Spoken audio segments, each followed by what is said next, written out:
Okay, we're back. Wait, let me turn my lights on.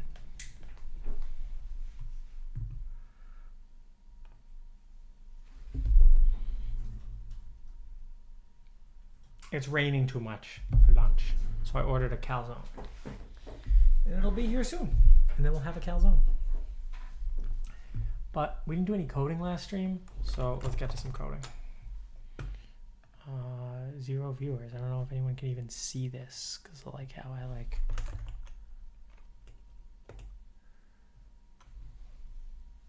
I don't even know. I don't even know if people are going to show up. It doesn't make any sense.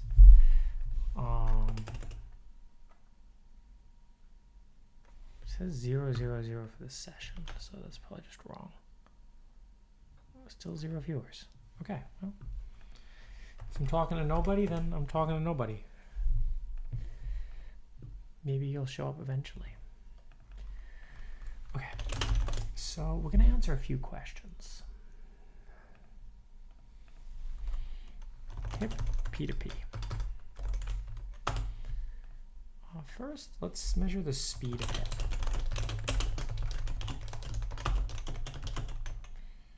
So let's use the lower level tinygrad APIs from tinygrad runtime import.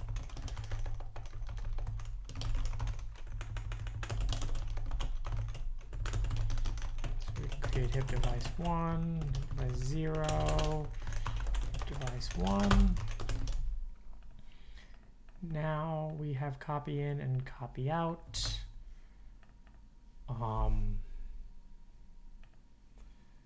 These are slow because they're not pinned pages.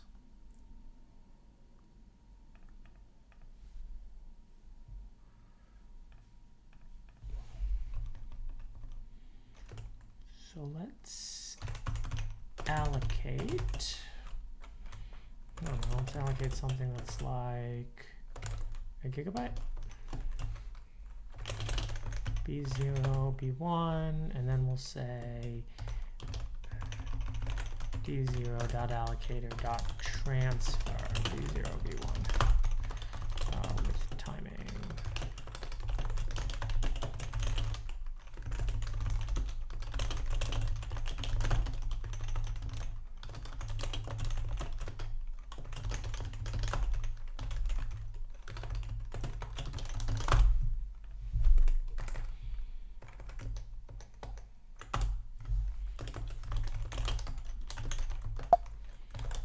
Thank you. Argument type hip is not iterable. Okay, so we have to do hip colon, or to say hip there, and here we can say hip colon 1. Let's go. Okay, and we're missing a parameter called size, so we just create a new variable called size here. And we'll parameterize this a little bit. Timing can take a function lambda x, and we just want to know the gigabytes per second. So if x is seconds, and we can just say size over x. So that's measured in nanoseconds. Let's get this right. And let's give this a floating point descriptor. Okay. Well, that's probably not right because we need to put a size in there. Let's just put a space in there. I put it in synchronize for some inexplicable reason. It's because I didn't eat calzone yet. Okay, so we're actually copying at an absolutely horrendous speed. Our copy speed is 3.9 gigabytes per second, which is terrible, and like nobody really thought about this. I don't know why I didn't measure this. Okay, it gets a little faster when I get bigger, but I mean, okay, there's a chance that synchronize is just slow. It shouldn't be, though. Yeah, this like sucks. Is that even... This doesn't even make sense. Like, that should be asynchronous, but it's not. See, transfer, it's memcopy async. It's just not asynchronous.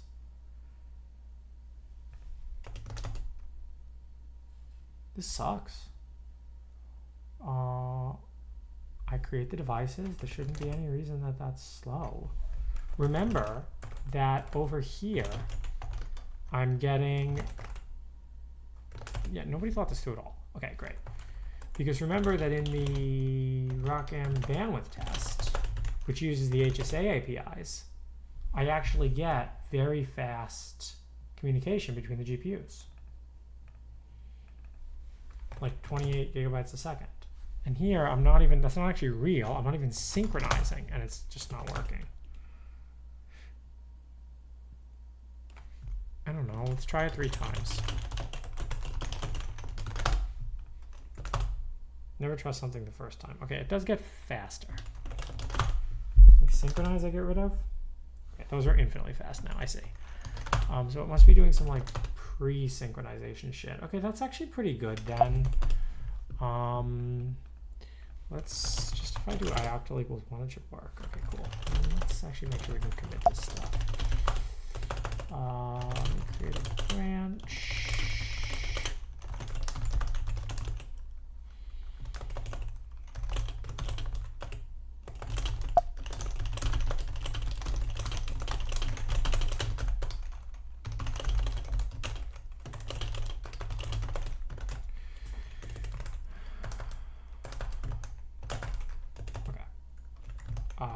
Cool. Okay, that's ioctal, but we want is AMD log over this 4. Okay, so why is this slow? That's synchronized. The mem copy's fast. It's here. It says wait for signal. That's actually slow, and that is that signal. Interesting.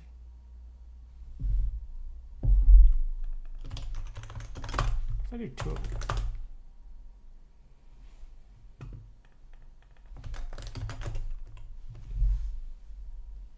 Interesting. So it has this wait event here.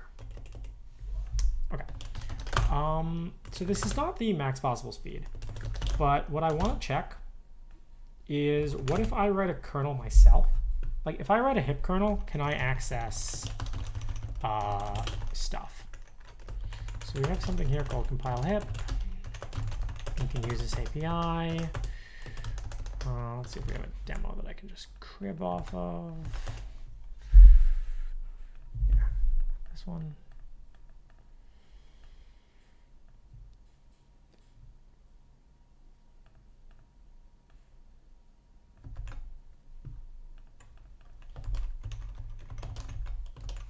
What is this for? We're trying to get Llama to run quickly on 2 GPUs. So if you missed the earlier stream, we were trying to get Llama to run, yeah, quickly on 2 GPUs. I don't know a better way to describe it than that. Okay.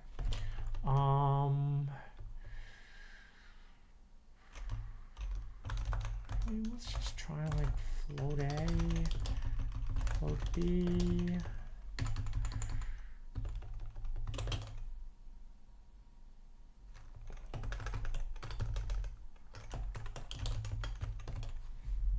I get access to like the like this. So we have block IDX times 2. No, I don't want either of these. How do I just get the does hip have the lower level one? I forget if they do. That would be in C style.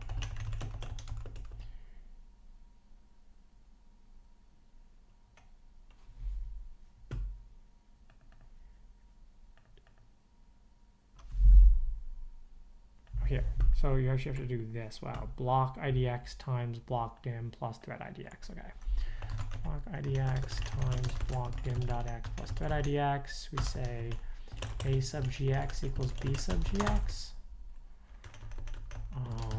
Now we want to program something like, no, not to program, but kind of like that. I don't need a compiled AST runner. I think we just want build here. So we just have dot runtime, and we have the name and the library. Great. So d0.runtime. The the name of the function is test, and the library is lib. So we can have prog. Now if I do, instead of doing this transfer, does this even work?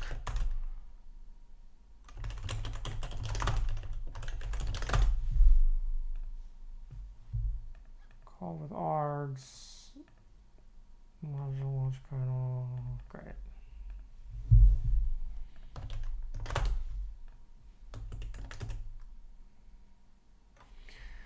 Oh, we need a global size and local size. Global size equals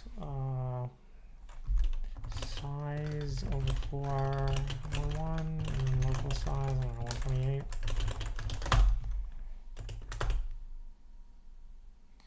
Valid configuration argument.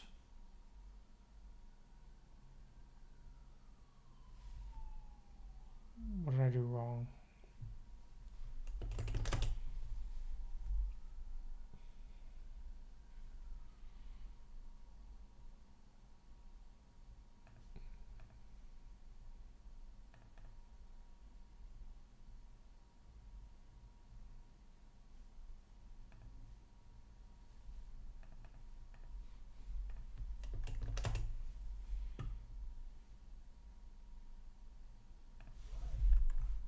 Maybe that's wrong.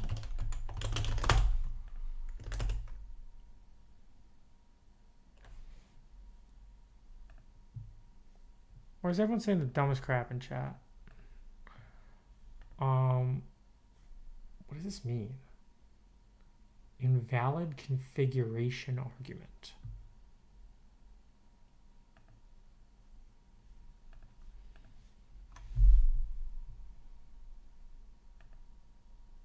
Oh, hip program device test. What? No, but .runtime should work too.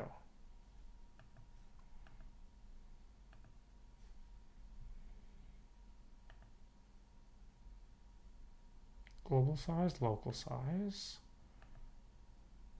Oh, those are buffers. No, they're not. That should be right. Oh.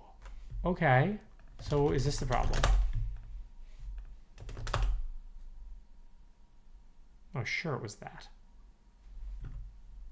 I mean, first we can get rid of this other device. We don't need this other device, right? Let's see if that's faster, by the way.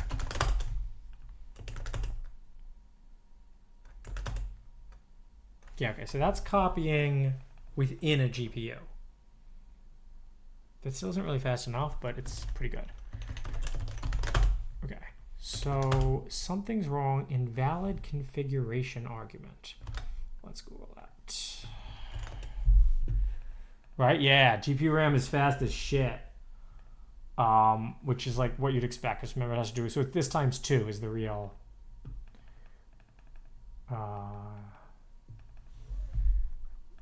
Oh, I think I have to divide that.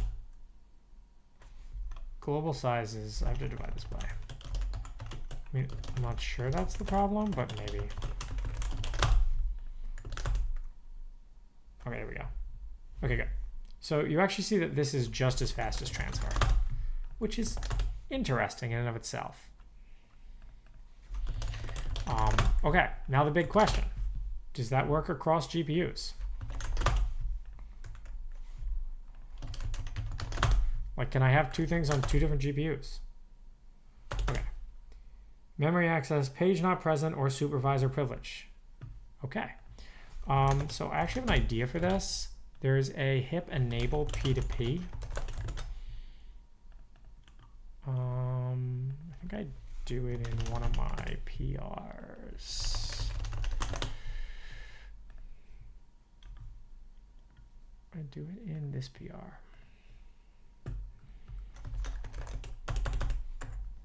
Or I don't. Oh, here we go, enable peer. Okay.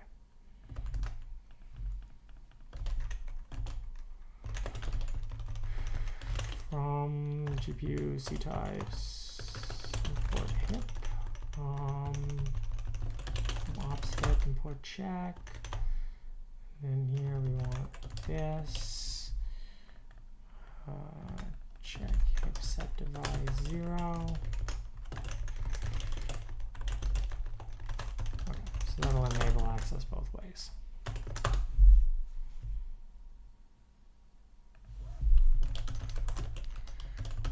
Actually, we don't even need the second one. Just enable us to access RAM on. Oh my God. Not only did that work, that's faster than transfer. Wow, okay. I mean, wow. What a stupid waste of time. Like, I can literally just have a copy kernel.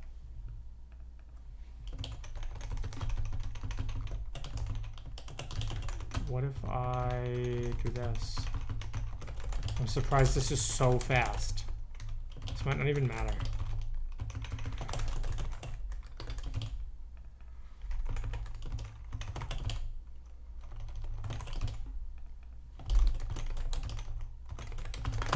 Wait, this is fire. Just enable peer access. It's faster. This is amazing.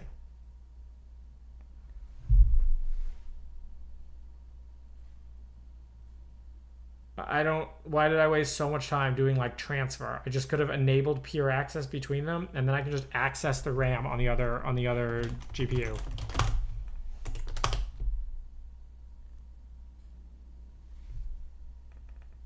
It's literally faster to write the dumbest program that you can believe to do the copy.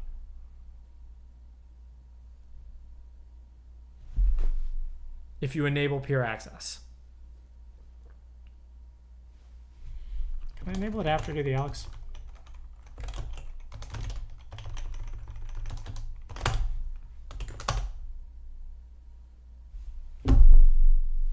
How fire is that? We don't need HSA, we don't need anything. We'll just do that. Like, okay, that's not the theoretical maximum, but who cares? I can actually avoid a second copy too. Not only can I avoid a second copy,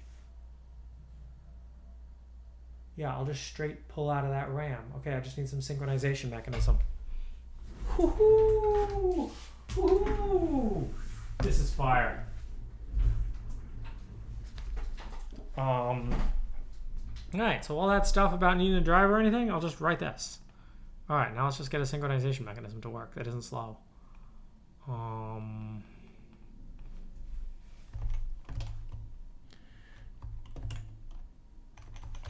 Okay, so we're gonna need a.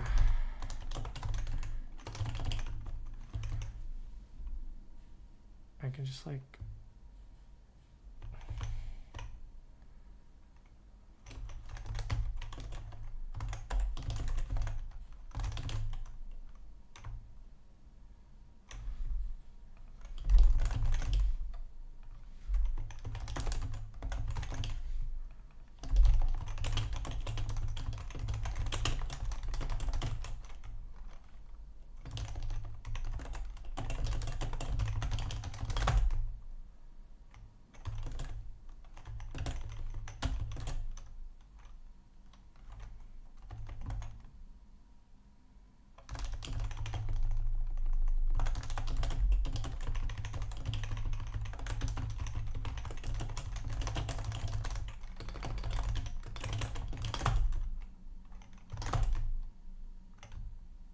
Is that gonna work?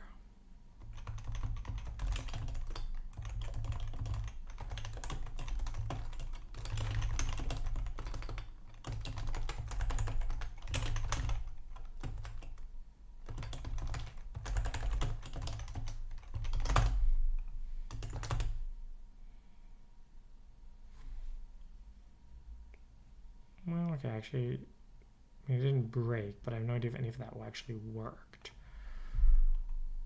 Okay, so let's enqueue that.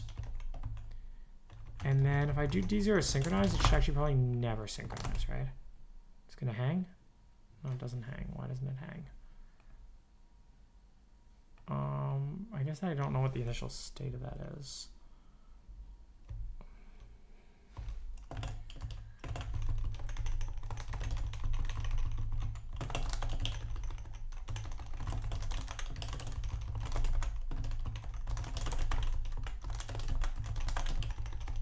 Remember the dumbest way to write this ever. Oh, I guess, yeah, okay. So we can do something like prog clear sem global size, local size. And that synchronize should never finish, I think.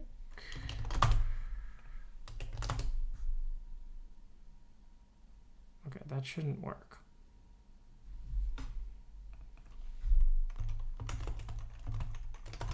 Does hip have volatile?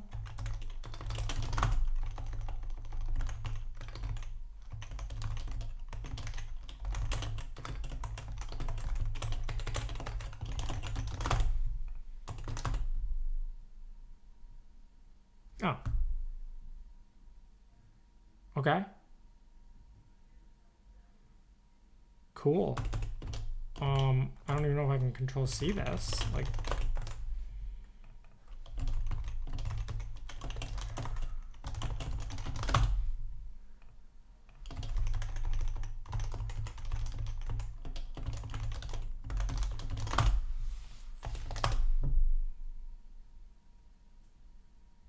wait, that's like sick. All right, like let's just code that in tinygrad. That just works. And then we don't have to deal with any, like we can delete all the transfer code. We'll just pull right off the other one. We'll use the dumbest spin lock you can believe.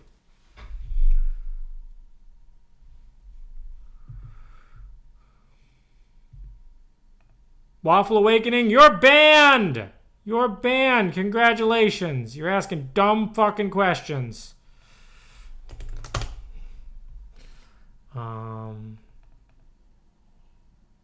So yeah, I bet if we put this here, it doesn't work, but I don't really like that. How do I?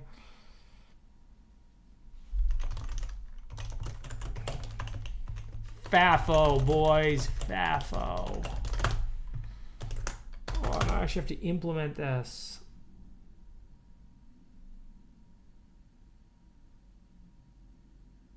No, that doesn't make sense. Hang on. No, it doesn't make sense. See the problem? How is that fast? It can't be that fast. Oh, because I need to clear it.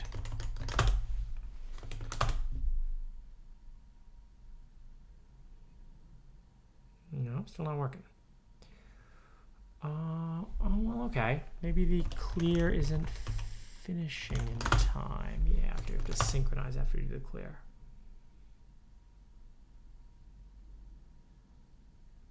Interesting. Doesn't work at all anymore.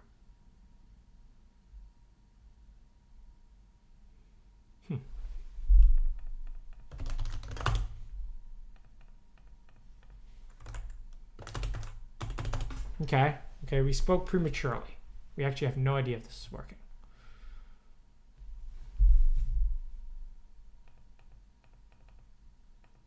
By the way, we should be able to just say set and then say like int value here and then just do value.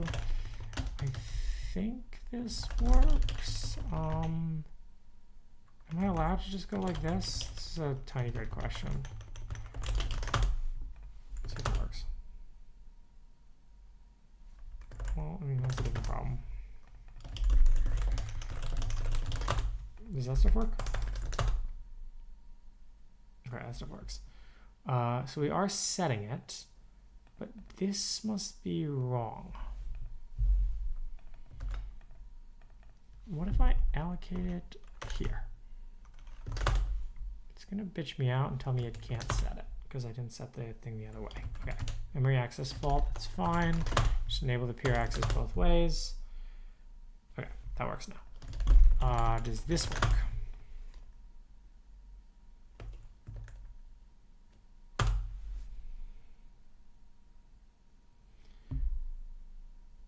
Interesting. Okay, maybe it doesn't work.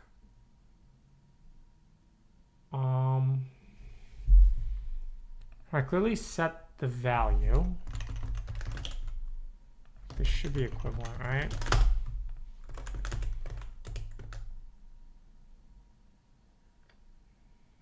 Can I do print inside hip?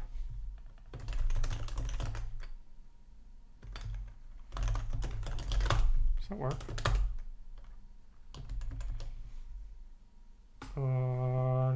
float conversion from int to, oh. But it does have printf, what? I have a lot of questions about that. Okay, so this doesn't work.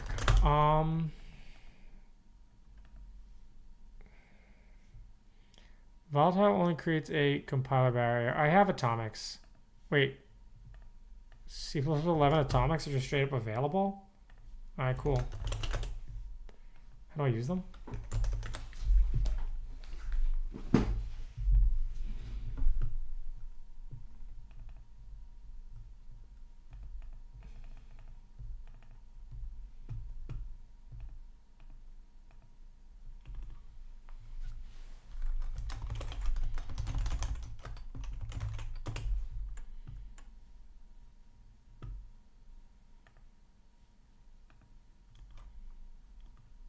My pizza. I got a calzone, boys. Oh no, it didn't go through. No. It didn't go through because of the issue with the bank. The bank just ripped me off and took my food. So we're going to have to wait another 20 to 35 minutes for this calzone. That's tragic. All right, let's figure out, let's find atomics. So we had these up before. By the way, this kind of copying is nowhere near as fast on CUDA, but I guess it's only because CUDA doesn't have the peer-to-peer working. I don't have those cards.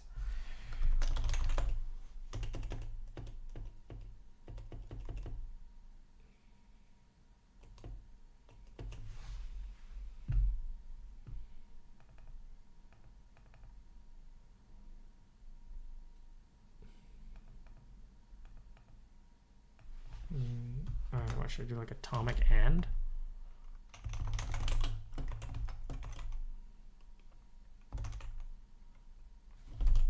Maybe we shouldn't make this make it an int. I don't know anything about volatile. Int.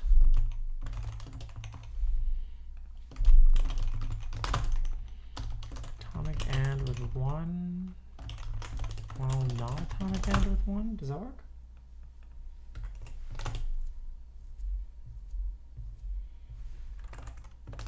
Also, this sleep suppressive. Why should it sleep?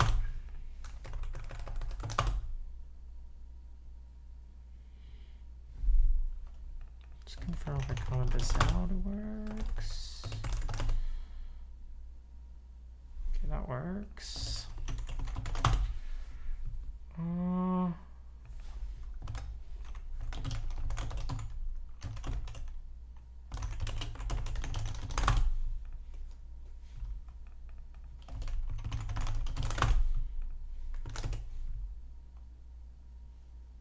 If I set this to 1, does that work? That works, okay. The problem is just when I don't set it to 1 until down there, it doesn't work.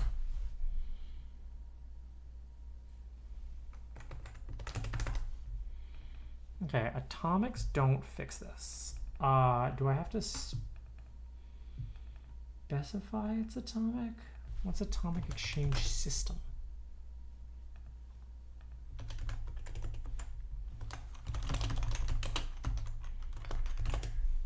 Atomics are required release by default here.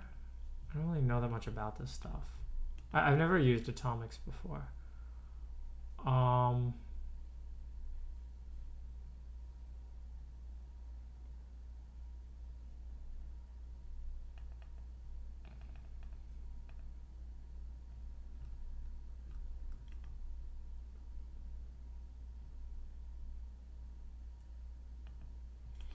Okay, you know what I do know does this though? Like nickel does this.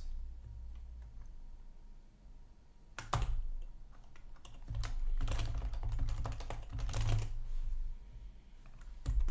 pretty sure nickel has dot. No, there's like better ones of these. Wondering reduce. No.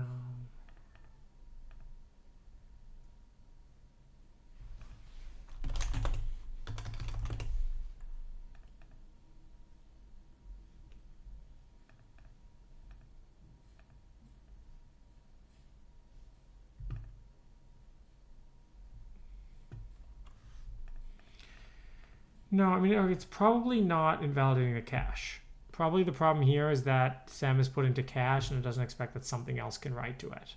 This is usually what the volatile keyword will overcome, but it doesn't seem like I'm having luck with that.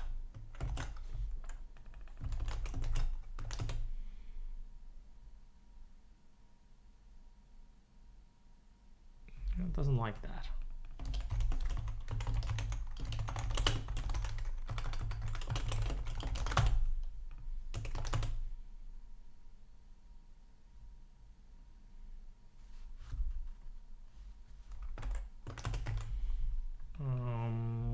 Can I have like a global cache flush?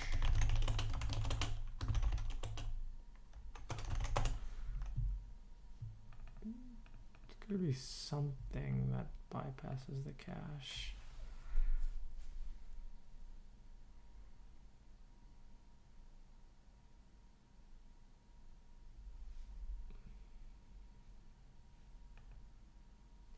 We can look at the kernel, I think.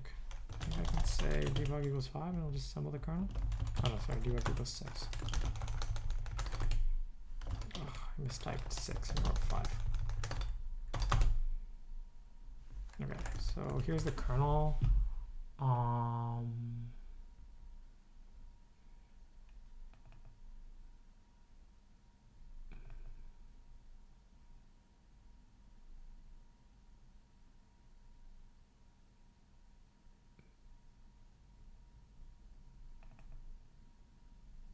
There's the compare flat load B32. So that's the command.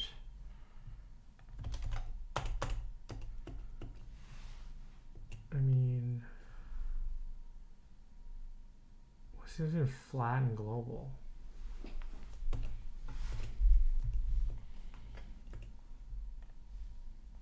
I guess because I have volatile. If I don't put volatile, it'll do global.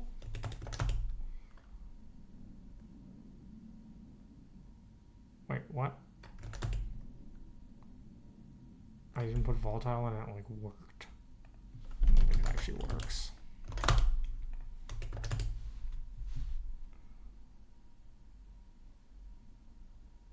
No, it's just broken the other way, which is weird.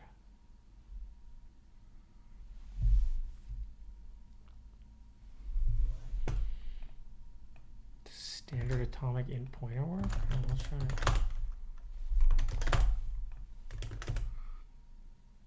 No. Include atomic. This is actually giving me some questions about this entire copy. I have no idea if the copy is actually correct because I didn't check it. Which I should do. While sem0 equals 0.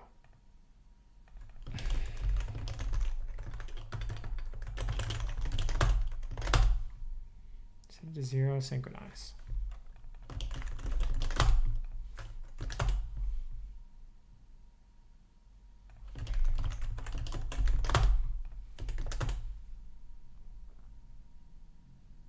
Okay, it doesn't work. Weird that it doesn't work. Is it even doing that, or is that just somehow optimized out? Do you see the code for it here? I don't. Yeah, without volatile, that just goes away.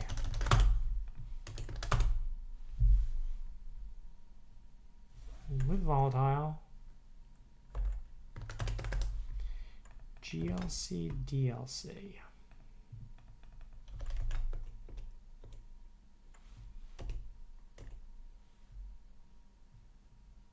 Typically loads use force a miss.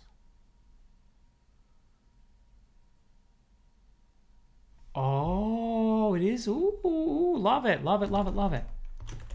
So you're telling me if I do system. I think that sounds right. Like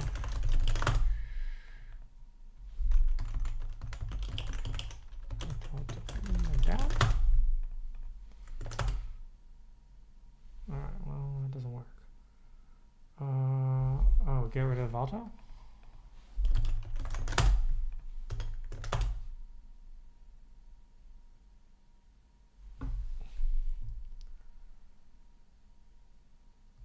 Still wrong.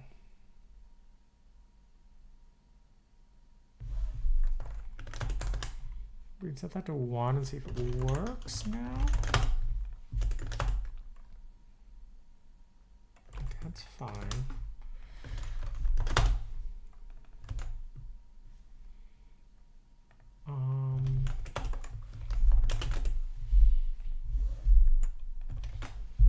Allow.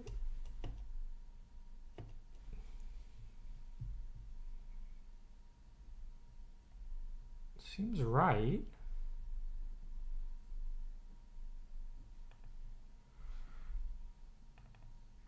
Global atomic end. That's wild that it's actually a command. But hey, more power to it.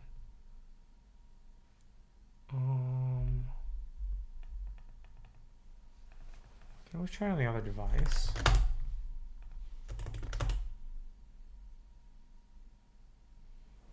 No, nothing.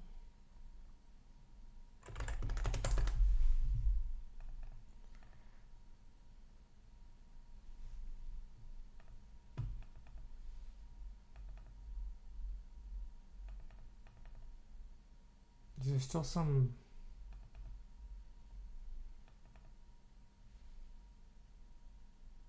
Is there also some sync that I'm missing?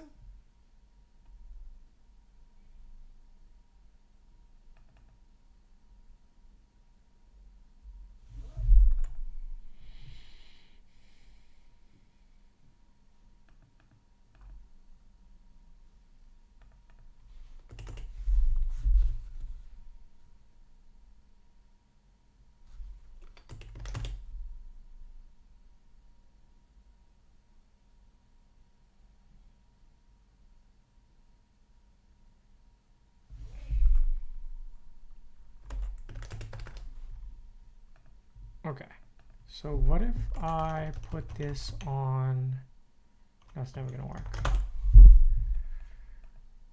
I put this on the other GPU, clearly. So it actually does run.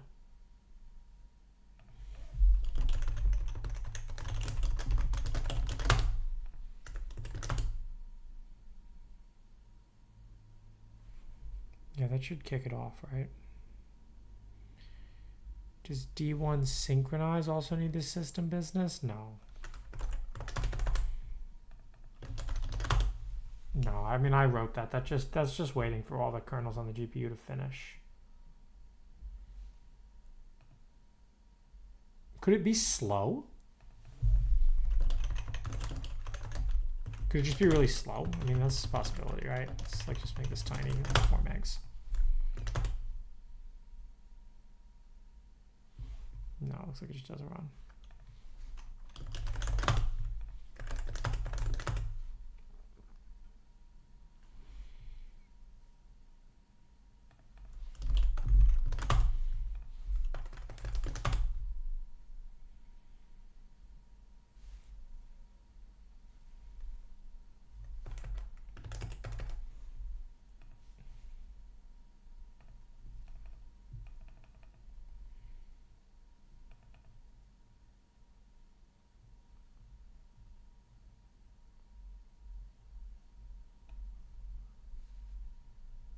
Trying to get like a semaphore to work across GPUs.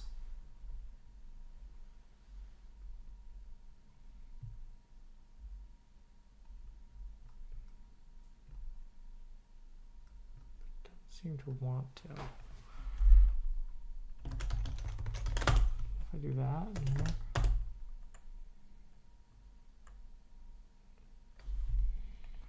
what if I put a D1 synchronized there? Does it work?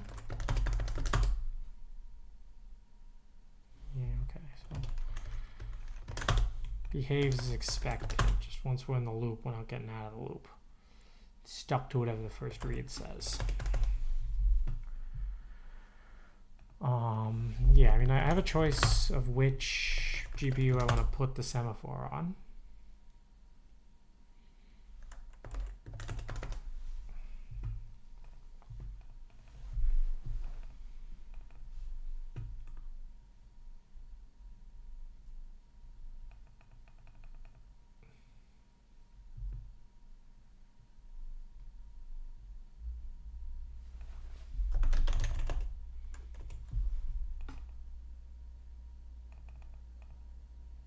It looks like atomic systems should do exactly what we want.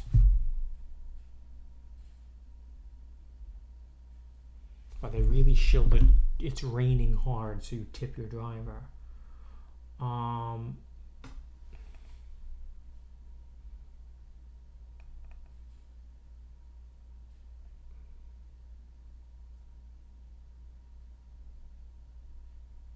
What's fine-grained memory? Could it be something about how I allocate the memory? Maybe the memory's like not like coherent or something.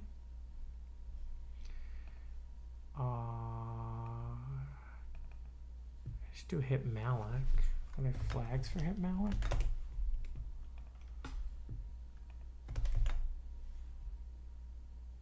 Hipmalloc with flags. What kind of flags?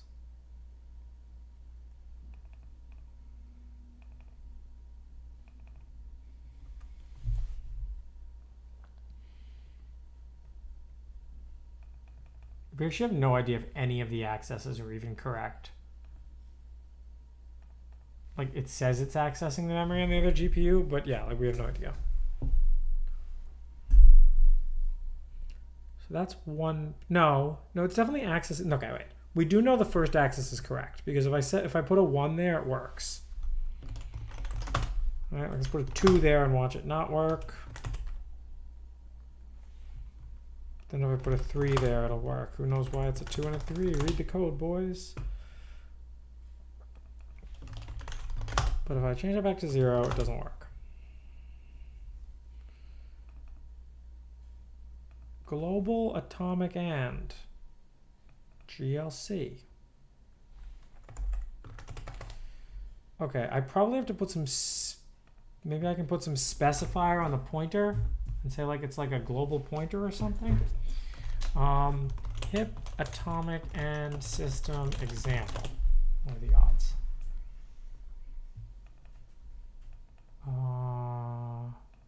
Here. Let's learn about CUDA system-wise atomics. Okay, this all just looks copied from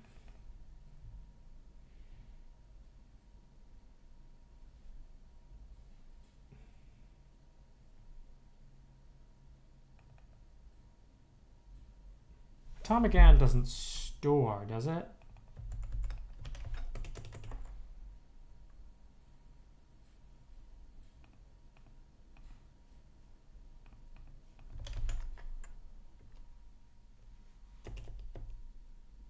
Where does it tell you what this function does?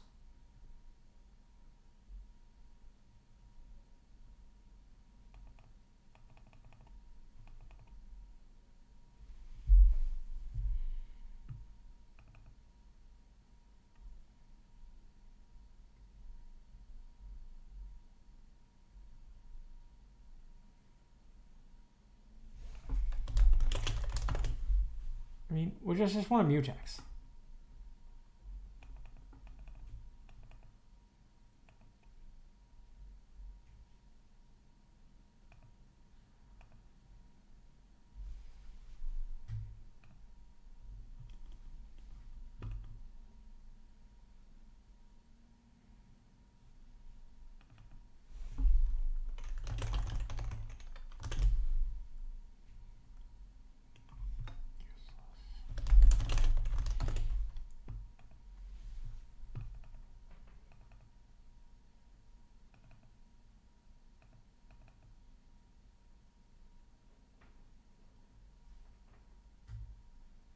Printf's available under a special hip header. Interesting.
Okay. Someone has a working spin lock. What are they doing? Is master thread. Okay, they're using atomic cas.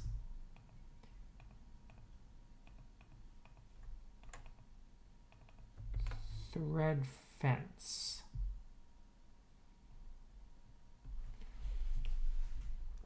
Just spin on an atomic until you get the lock. Okay, let's try atomic cas system. What is atomic cas?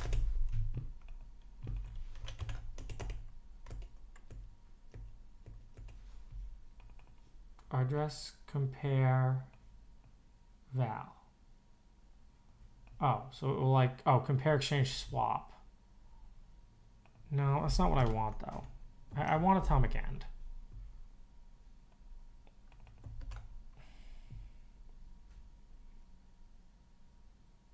All right, they're using the same atomic exchange I am. Atomic end is fine there. Thread fence. I'll throw some sync threads around this if it matters. No, that stuff matters. I mean, they're not trying to do it across GPUs.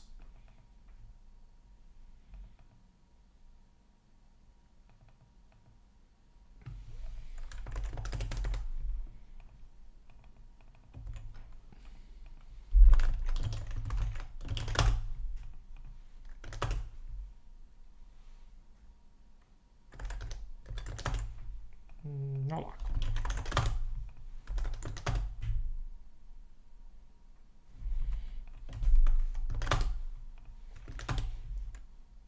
Kernel locking. Deep dive into spin locks. All right, let's see what we got.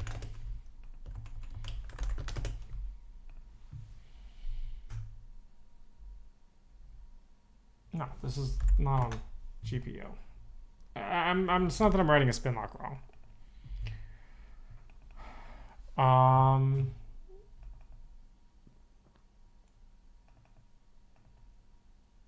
No, I mean, they're trying for something so much more complicated. Oh.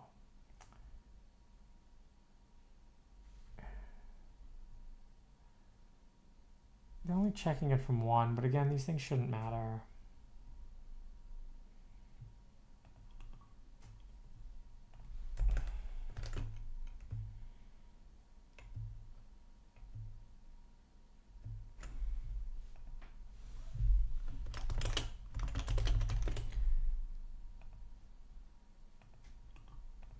So we have coherent and non-coherent memory.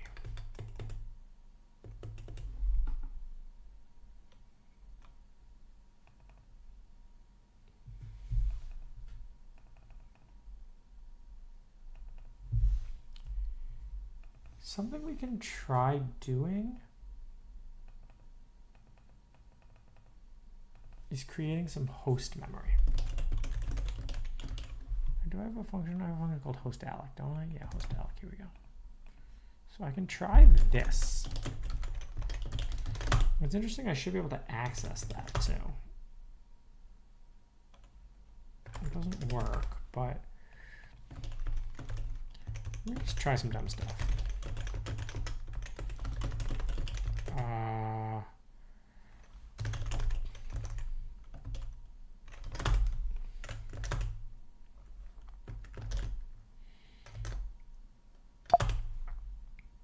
I want to like, how do I convert this to a memory view? To MV.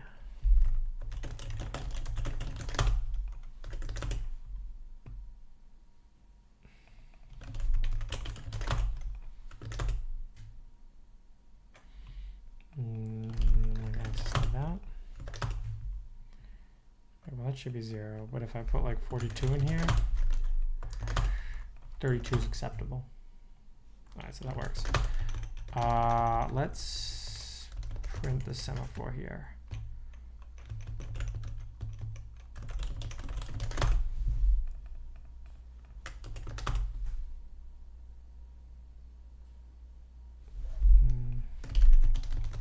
Print it here. Okay. So it's clearly being set, even if it's in host memory. That's fine. It's really cool that we can just allocate host memory, which is actually an interesting choice to places to put the semaphores. This like kind of makes me rethink how I'm doing this stuff in tinygrad, because we can just do the copy from the GPU.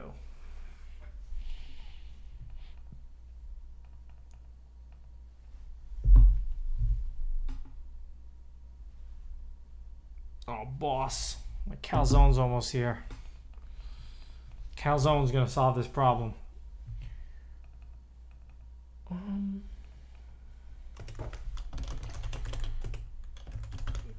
So let's, I can't type 6.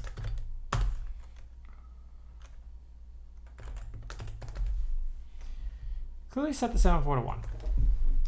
We're doing global atomic add on that, and then we have GLC, which maybe is the problem. Maybe we're like not flushing the right cache.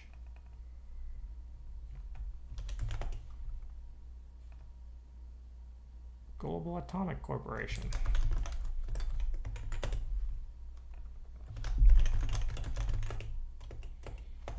These are like real functions in the GPU.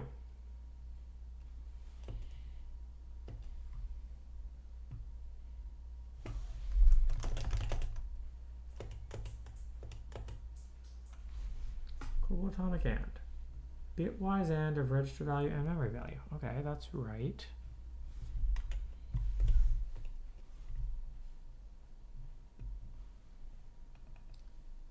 Global.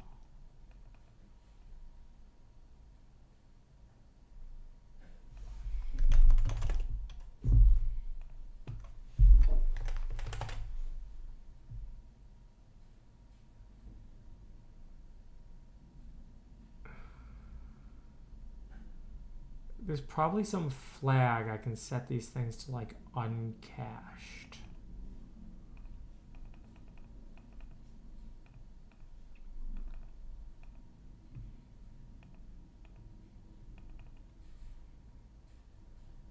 Do a ring buffer. Let me check the.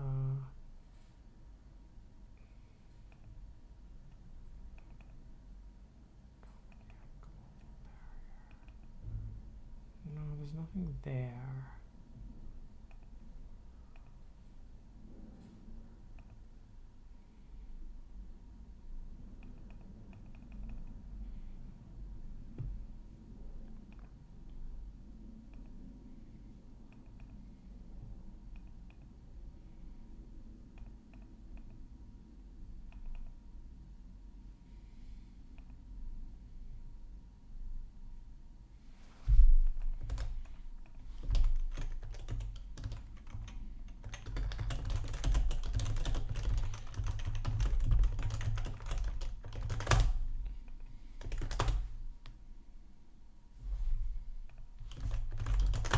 Forget to sleep. Not. We gotta take this hoodie off. I've been wearing white hoodies, but we can't eat food with white hoodies on. So we just have a bad time.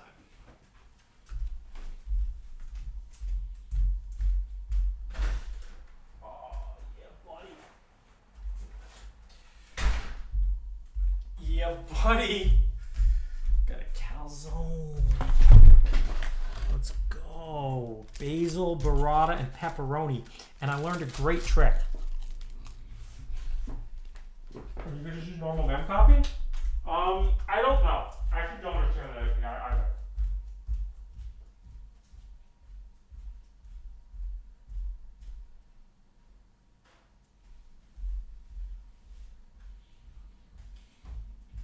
Okay. So what's happening, I'm almost sure, is that something is caching that load.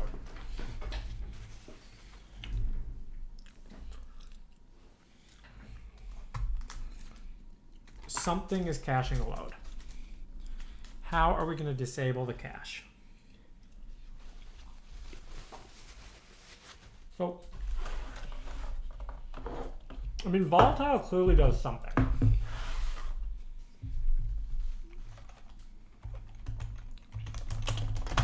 I think if I add volatile there,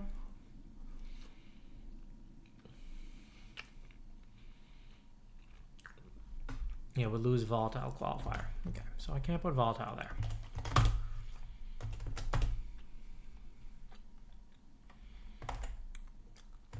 hipDeviceSetCacheConfig.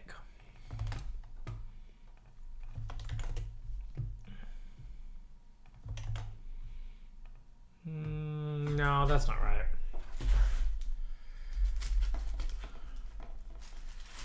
Okay, so you see how the decompilation has GLC? I think that's what we want to figure out how to disable.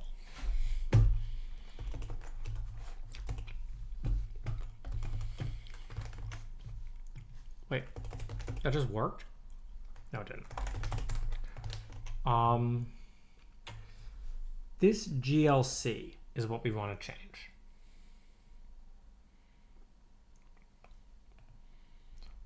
So there's probably like qualifiers that we can put in front of the memory. Okay, these are function qualifiers.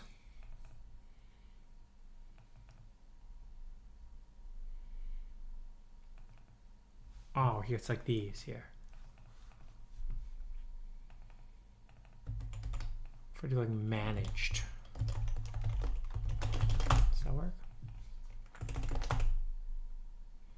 No. Variable type.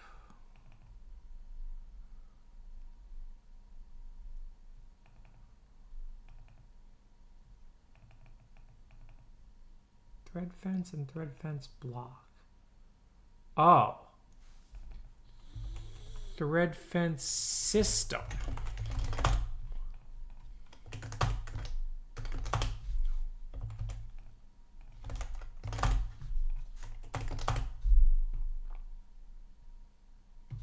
No.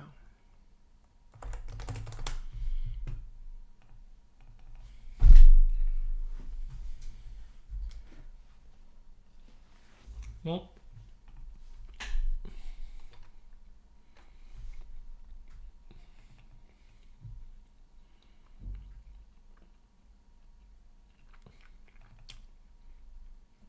it's this GLC right here.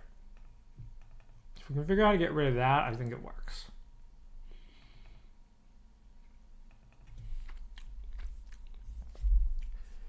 Extern shared, managed. Or maybe I put managed here.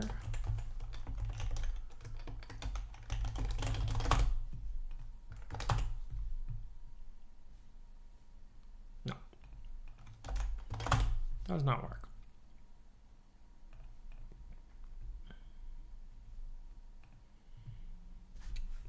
I mean, we can change the assembly. I mean, I wish there was just like a quick way to try that. Unfortunately, we don't have that.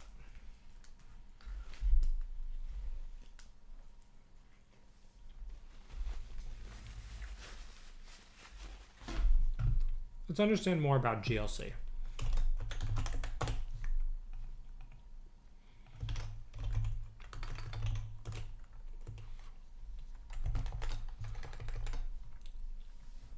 So it looks like we can set all of these with different types of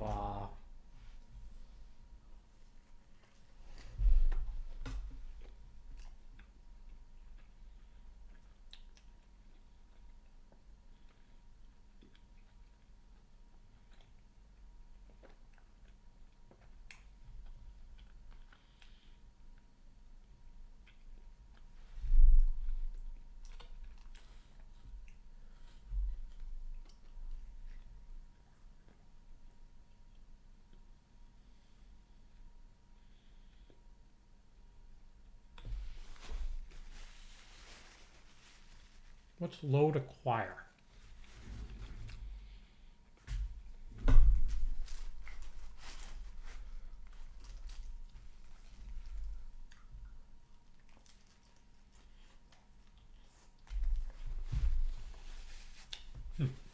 What? Oh, theory. Maybe it just magically works for the one they tested.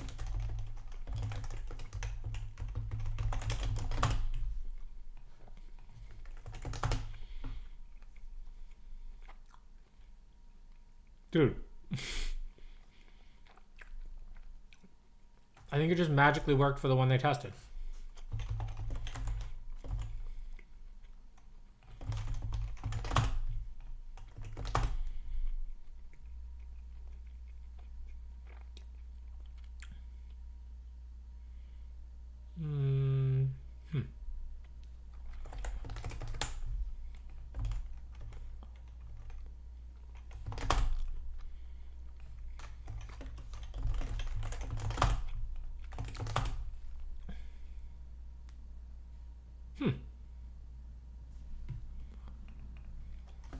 Okay, does the big size not work? Oh, that one just might be really slow.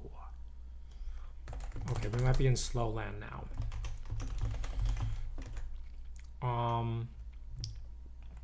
Let's see what happens when we do that. Interesting. Okay. It looks like it only works for atomic casts. Actually.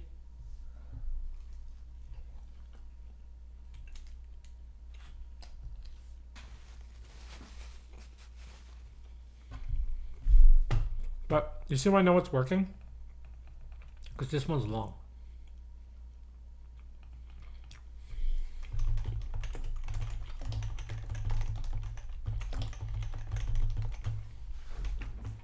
I'm not going to put this in copy. I'm just going to make something called block.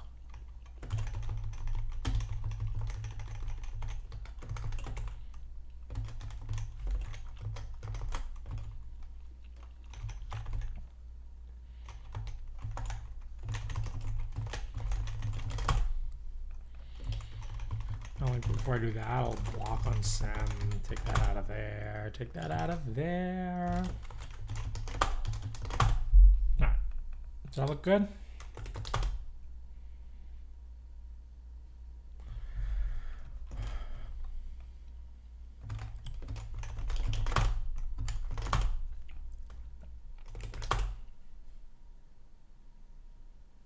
Cool.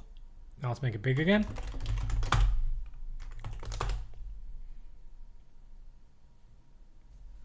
Now let's add one. All right, I think we got it. Yeah, the problem was that compare exchange just made the copy kernel slow. Got it. But we just don't need, we can just enqueue a separate kernel to block on the copy.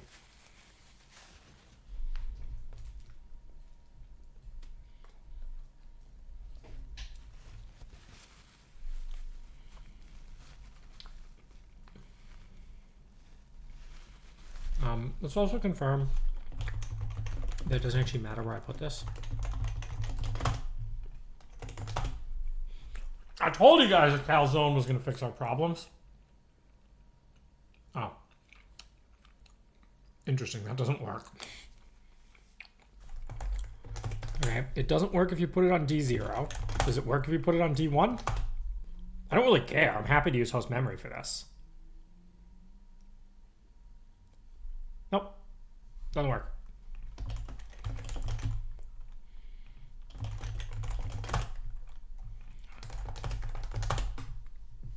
You have to put it in host memory and then use atomic cas system.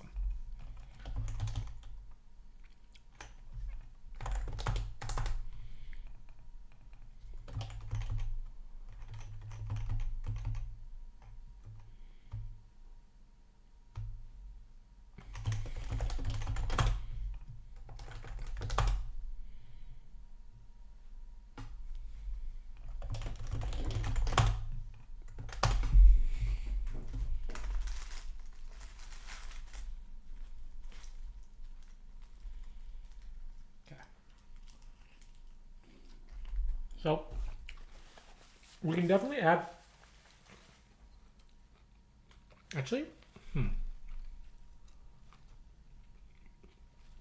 we can even add the semaphore setting to the to the output kernel, because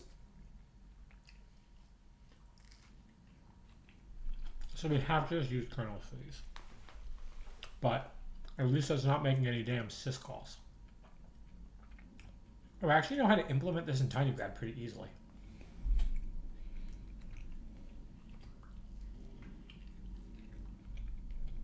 Should we do that? Does that interest you guys?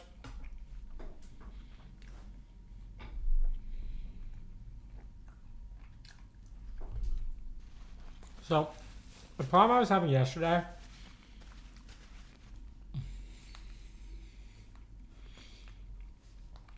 we're gonna zoom in on me, and we're gonna bring this over here.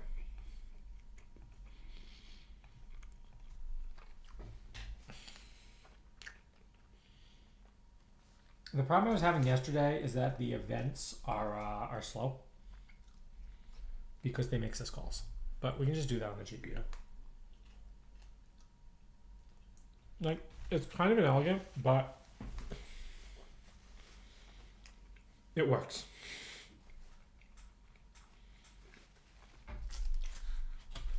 And then we actually might not even need a copy kernel. A lot of the kernels I think can be like, we can combine copy with whatever else we're doing.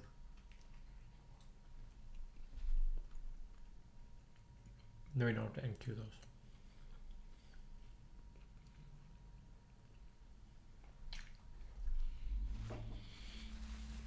We could probably also, actually, we probably could combine the block kernel with the copy kernel if we use a loop inside the copy kernel. There's a lack of pepperonis in this calzone. That's all I'm saying, Mr. Moto.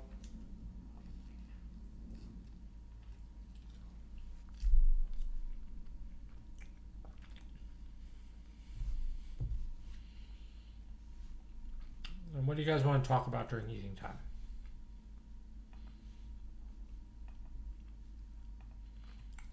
I was in Thailand, I met a guy from New York. We had a pizza place.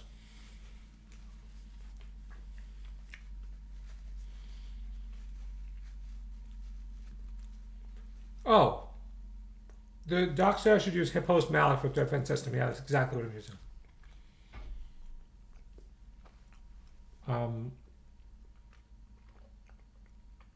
We could probably also hipHostMalloc a big chunk of RAM and then just index into it for semaphores. But all these things are minor speed ups compared to I want to talk about calzones and my complaints about the food in Italy.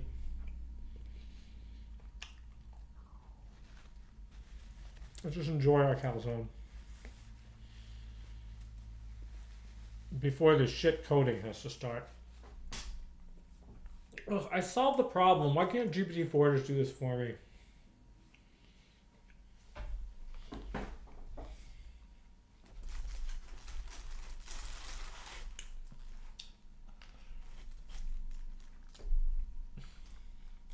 Want to see a calzone? Calzone.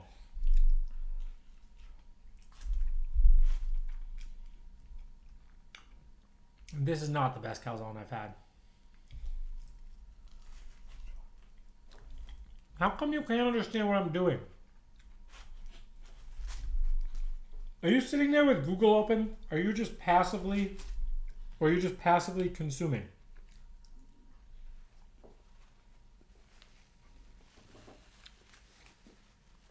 I love mellow mushroom. I went to a mellow mushroom in North Carolina. Stop consuming.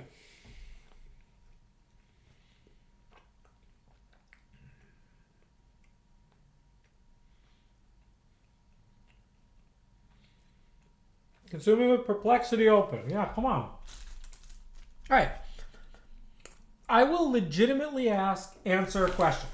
If you have a question about what I was actually working on, I will answer it.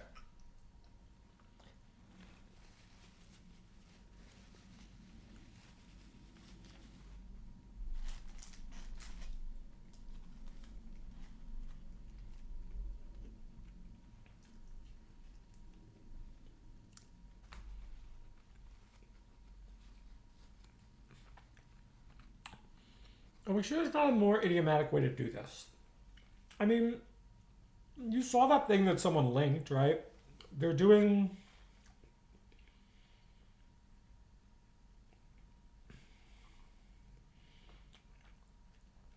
I don't have a good understanding of like how atomics work and stuff. I do know about the difference between AMD and x86. Sorry, between ARM and x86. And like x86 ensures ordering while ARM doesn't. You have to flush things, and Apple has a hack.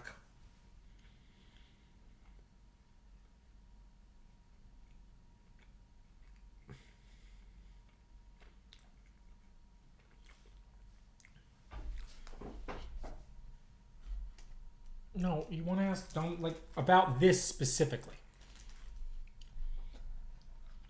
I'm working on the user land interaction of my GPU driver. I'm not even using my own GPU driver. All I'm doing, so Torch has this, hip has this event API where you can create events and then schedule a stream to wait on them.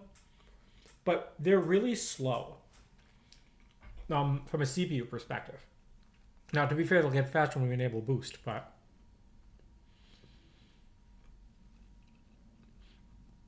what's the comparison between tinybox and 8x? Well, so your 8x A100 box with 80 gig cards is going to cost you 100 grand. So remember that you can have 7 tiny boxes for the same price of your one A100 box. So of course that box is better, but it costs 7 times as much money. How does it compare performance-wise? One way to think about the tiny box is like one H100 or like 2 A100s.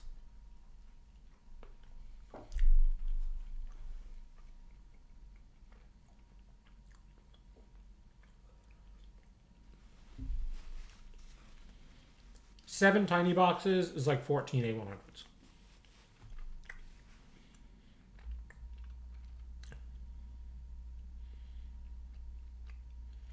Is there any benefit of Radeon Pro? The only benefit I see is that they have 48 gigs of RAM instead of 24.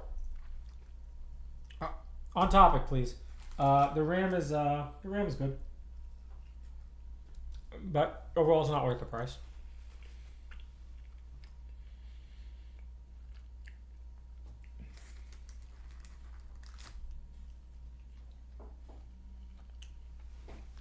I'm gonna turn that light. No, this light is what I have to turn. Okay. How is tinybox worth 15K? Well, how much is an H100? The cheapest you're gonna get an H100 for, even if you're buying it, like I know someone who bought them for 28 each.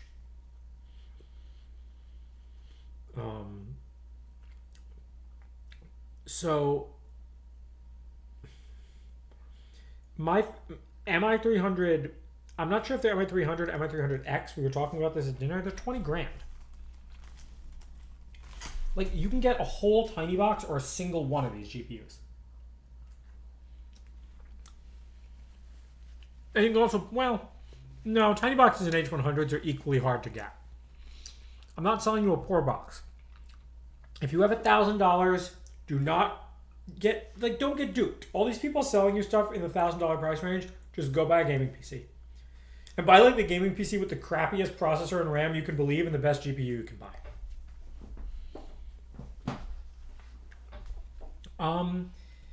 Comma could probably get H100s for like 30 grand. Meta's maybe getting them for 25. Just divide it out. They said 9 billion for 300,000, which I think when you divide that out, it's 30 grand each. I bet they're paying a little less, but not that much less.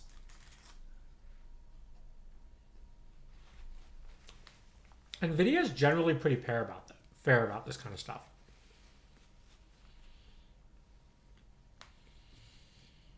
So the memory speed of an H100 is the tiny box together has almost double the RAM bandwidth of an H100.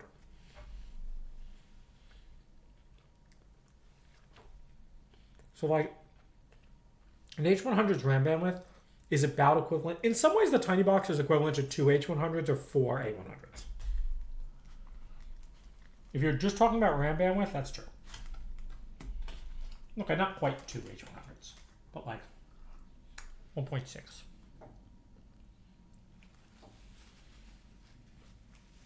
What GPU am I using? I'm using 6 7900 XTXs. Oh yeah, the software support is way better on the H100. If you want things to just work out of the box, buy... I mean, don't even buy an H100. Just buy like... buy the A6000s probably. A6000 ADAs. I mean, they're expensive. You're paying for nothing, basically. Or you're paying for software development. And you know how we feel about paying for software.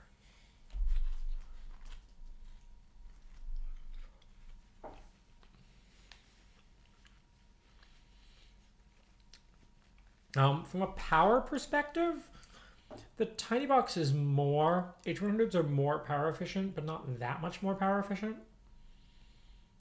I think they're probably maybe like,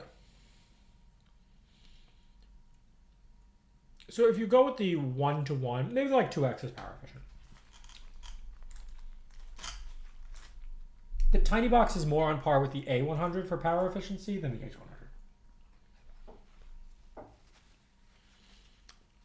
What's common using these days in the compute cluster? Tinyboxes.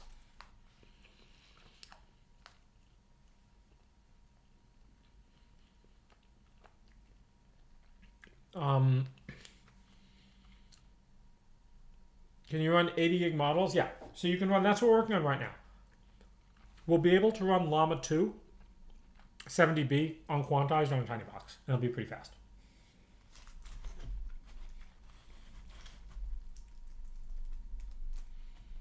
I'm almost done with this calzone. Alex is going to be mad when I'm not hungry for dinner. Because I ate a big calzone for lunch. Big calzone.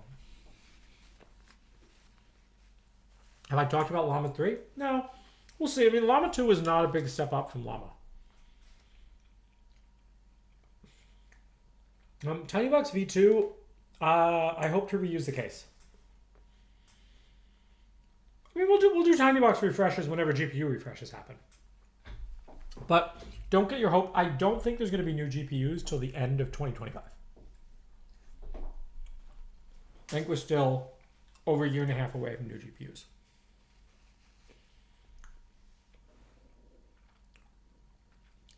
And then, like, they're sort of out of tricks for various reasons. So the RAM bandwidth hasn't improved from like the 3090 to the 4090. But what they did to hide this was they just put a big L2 cache on the 4090. You think Blackwell coming out Q4 2024? No way. Show me a link to that. I've heard Q4 2025 for Blackwell. Roughly how many tinyboxes can ship this year? 1,000? If we have to.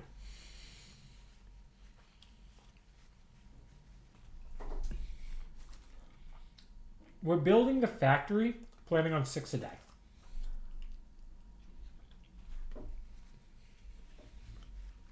Really? Well, pretty wild.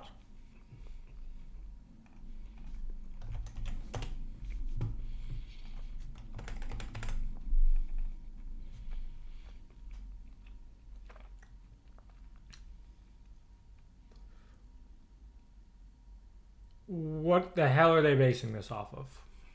I don't believe it.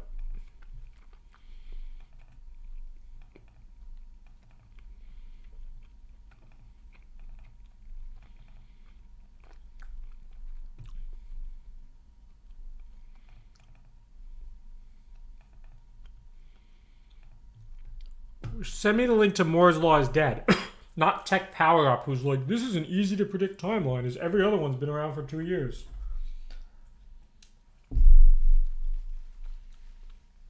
Send me the actual link to the Moore's Law is Dead.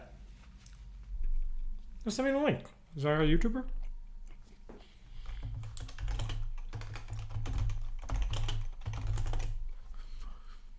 mean, Moore's Law is not dead. Moore's Law is just broken right now, largely because our economy is broken.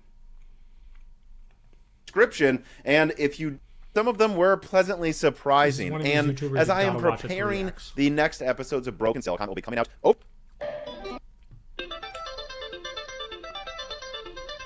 So, 2023 has been an interesting year, hasn't it? Actually, I would say that 2023 was a year with a lot of unusual and unexpected outcomes to a lot of the products we've been covering this entire year. Like, for example, and the first company that I actually want to talk about is NVIDIA, because, well, I've seen a lot of buzz going around over the past few months about how strong Blackwell will likely be, like the types of memory it will have. I think I've seen the same leakers guess 3 different memory bus widths or something, and because of this, I thought it would be good to double check with a couple of NVIDIA sources. And one of them did give me the okay to quote them, and you're seeing that quote on screen here. Remember, I'm not going into a bunch of specifics about the exact segmentation of the RTX 5090, but those decisions... I heard RDNA 4 is canceled.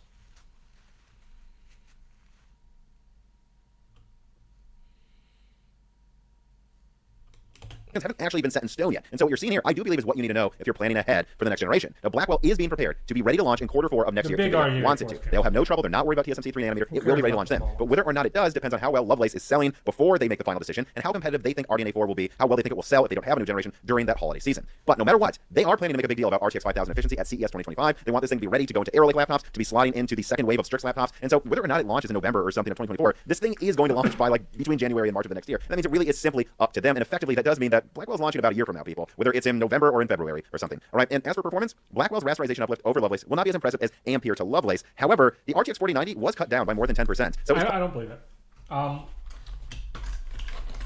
Fundamentally, what process do people think Blackwell's going to be on?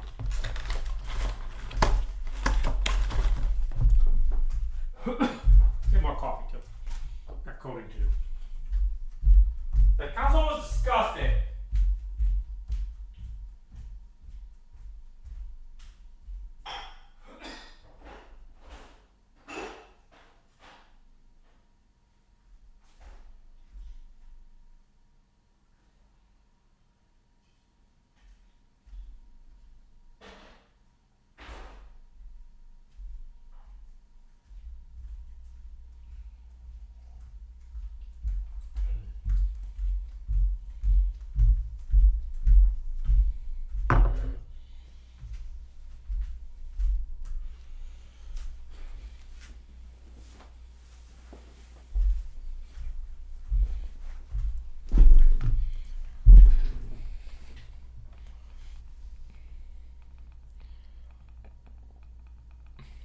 Is GDDR7 going to be ready in time? So I heard that they're not going to have GDDR7. Why do people think this? I've heard that what they were going to do is increase the bus width to 512.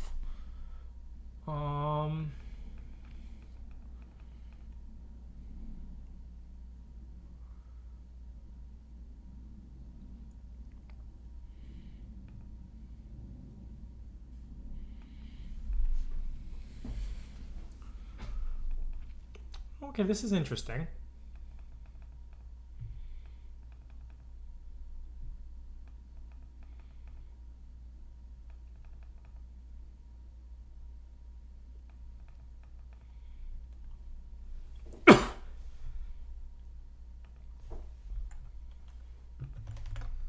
GDDR7 would be awesome.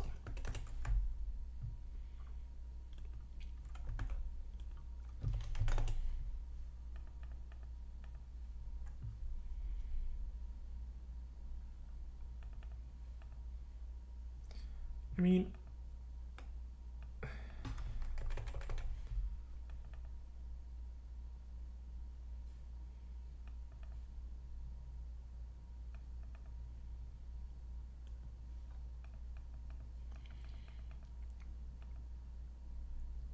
why do you think AMD is dropping something new?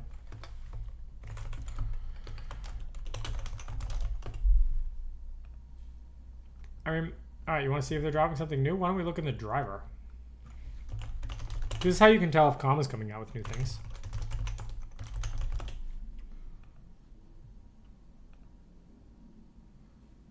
What's probably the best place to look?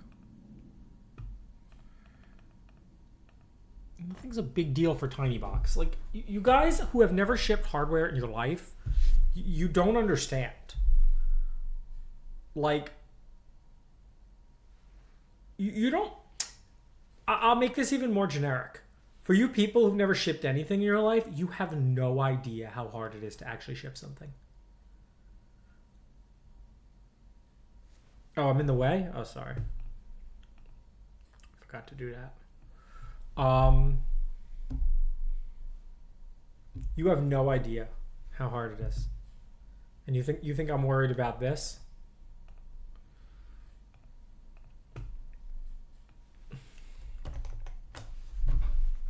No, shipping software is easy. Like, ship a physical thing. You understand you have to figure out what box it fits into, and oh, the difficulty. Okay, you ready? Let's see how fast we can code this. Let's get some semaphores in this bitch.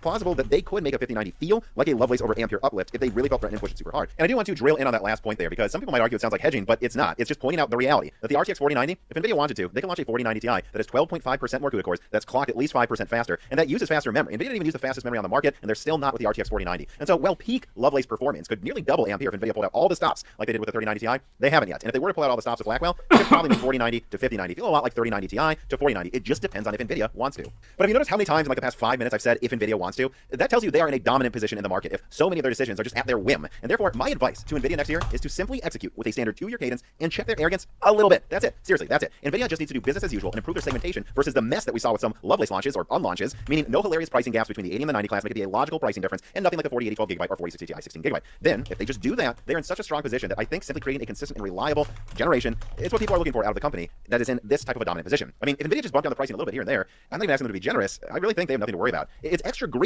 or underestimating AMD that I think is the only thing that could cause them trouble. And consistency, just saying, hey, we're coming out in Q4 2024, and guess what we got? We got another generation that's like 60% better overall. We're going to launch it at similar price points to before, but some of them are a little cheaper than the original launch prices because we got a little ahead of ourselves there with our greed. That's it. 2 years, it's better, goodbye. That would look really impressive in a world where Intel's never launched this Alchemist Plus product that everyone told themselves is definitely coming out because some bogus roadmap was shared. And I think people should, by the way, remind themselves of that when they look at other Battlemage roadmaps. Didn't pan out for Alchemist Plus. Why would you believe it? Why would you believe these roadmaps that half the time don't end up true with Intel? And with AMD canceling top RDNA 4, again, we got AMD being a little chaotic, Intel being crazy chaotic. I don't actually think NVIDIA needs to be that generous. They just need to not be insane with greed next gen.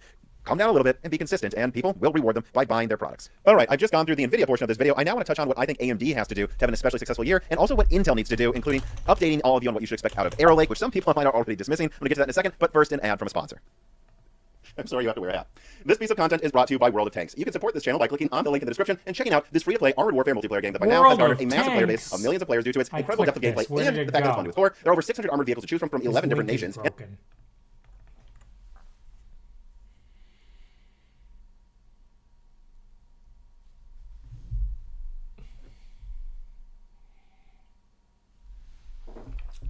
so we're gonna have to compile. We're gonna have to basically insert those things into the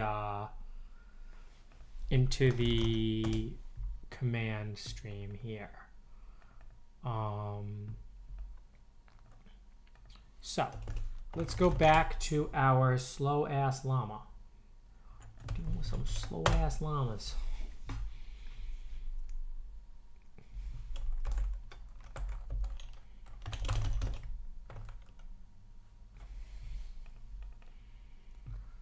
We need to inject basically special programs.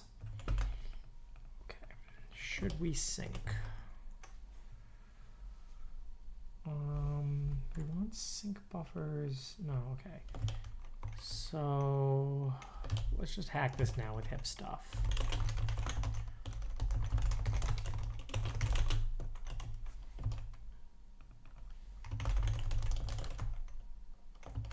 No, actually I can just do hip device. We don't need event create. Okay, if it synchronizes, we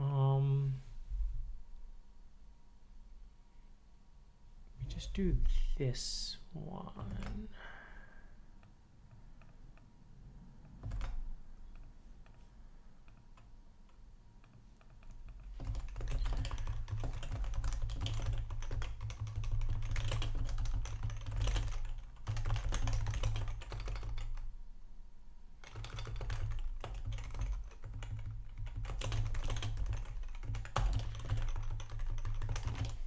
We have set and we have block.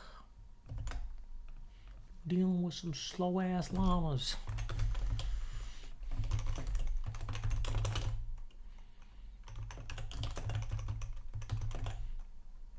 Oh, actually, let's fix this over here so we don't get surprised.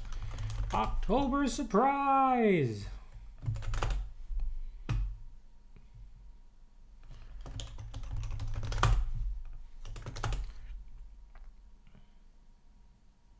Do we even need this thread fence system? No. Do we need these sync threads? No. Do I need these stupid parentheses? No, sir, I do not. Do I need this stupid quote line bullshit thing? No, I do not. No, I do not, sir. That is a no. That is a no, I do not. Okay, let's see. Does that work? There we go. Great. Now let's turn this into a one-liner. You can't make tinygrad have too few lines. People will get upset that there's not enough lines. It's like fat shaming. You gotta have more lines.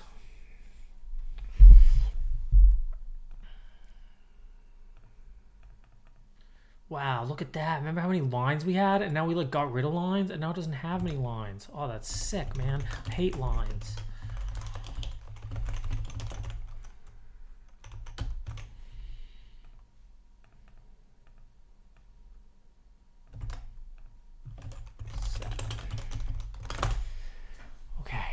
I wrote really nice stuff before that were like sync event, and it might be okay. They're just not going to go in the graph nicely. Oh, I know what I'll do. I'll extend compiled AST runner. That seems right.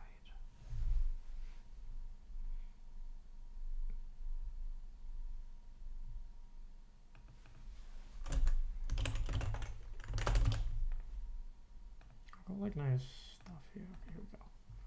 So let's just copy that shit. Yo, I just want to listen to copyrighted music, guys. Just listen to copyrighted music. Could just like what if we just like just a tip, you know what I'm saying? Like just a little copyrighted music. That's all I want, just a little bit.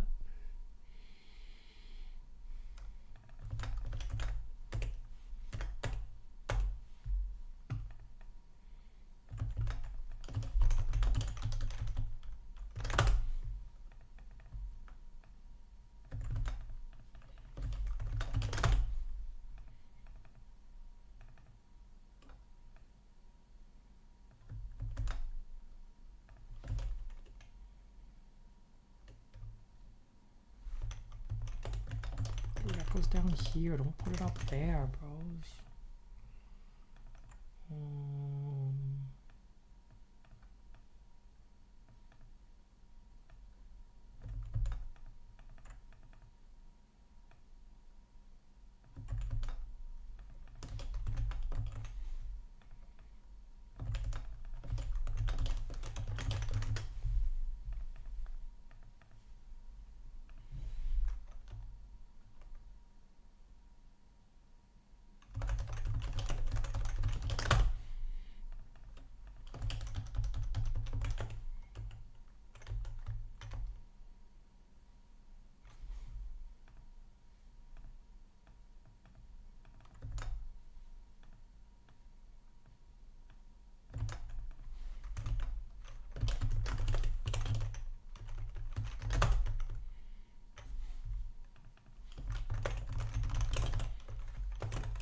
How do I construct that? Okay, well first we're gonna have to do, oh god.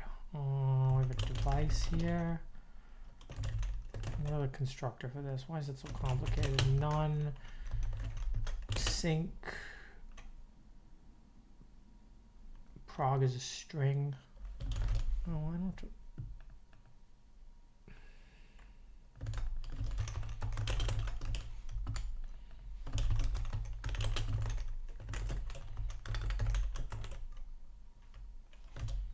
That's blocked. That's the wrong one. You can't do that. That's the wrong one. Okay. Okay.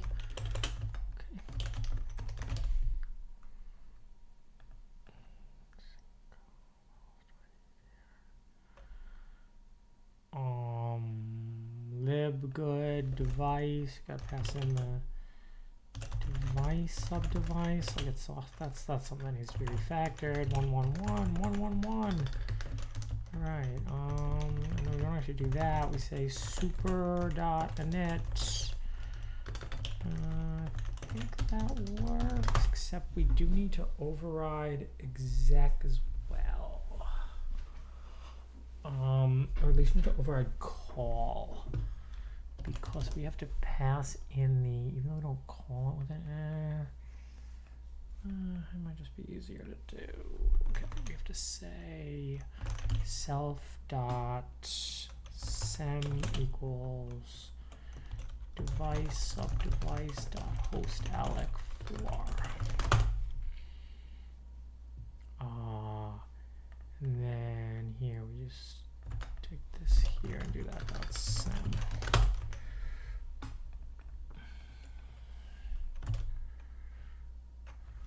Don't care about that. Won't we care about that?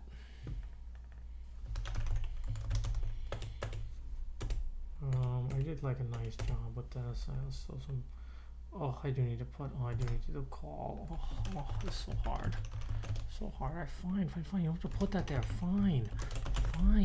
Oh, fine. Are you happy? Go. Don't do that. Oh, yeah. Not crazy.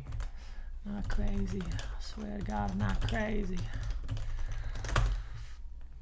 Jet equals jet. Device equals dname.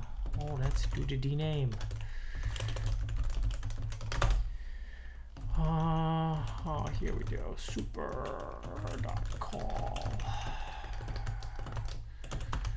Oh, we gotta pass in a list. Oh, list. I'm passing that list. Fuck you. There we go. Get violent. Let's get violent. Var vowels. Wait, jet. Oh no, but that doesn't. No. That's gonna also print the stats. No, don't do that. Don't do that. Never mind. We don't even need this. Oh,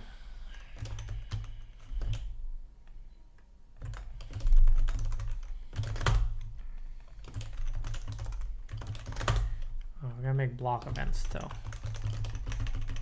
Blue blocker.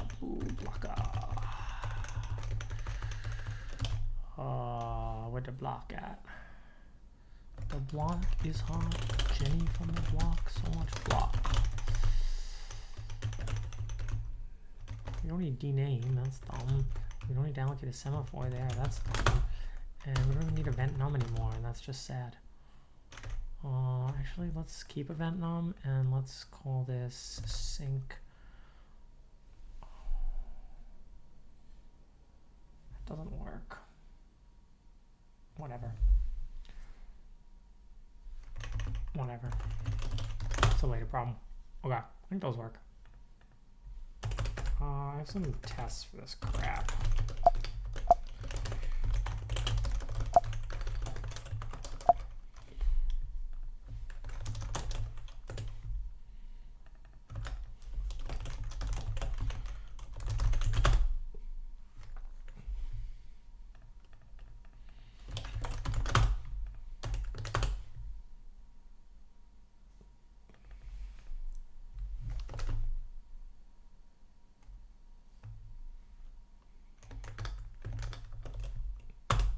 What can't I fit into a technical screening interview?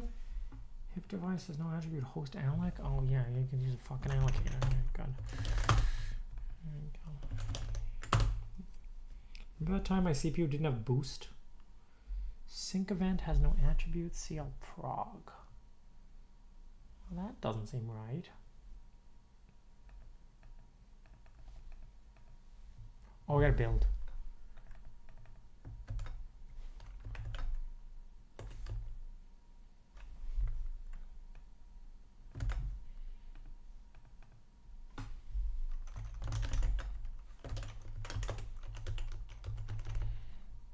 This makes me think about how broken these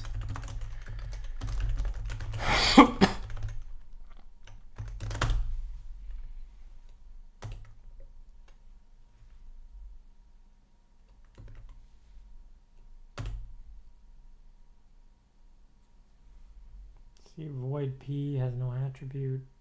Buff. Oh. Yeah. I might want to replace call as well.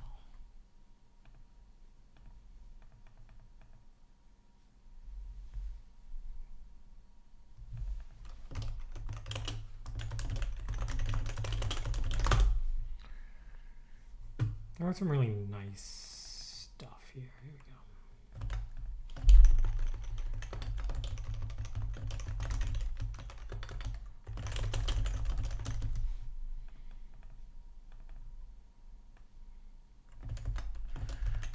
We're gonna need to do self.clprog, and what goes in here? Actually, this might just be that. No, we gotta do global size equals 1.101, local size equals 1.101.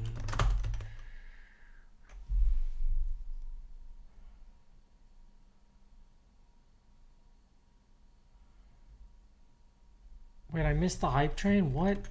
I missed shit, boy.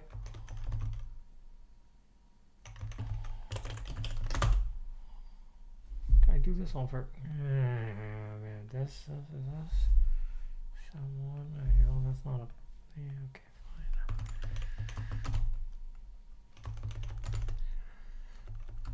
Block... close SE event, dname, and we're gonna add dname here.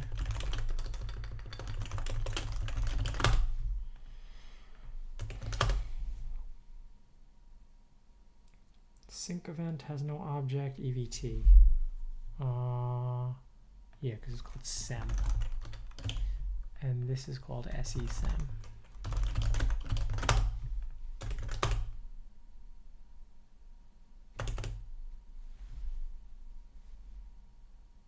Cool.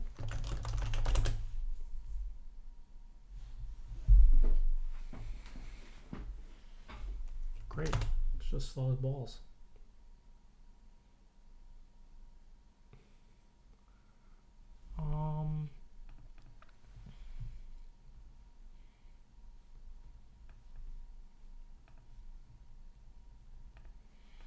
Oh, I can just say do update stats equals false. I think that's right. I can call that.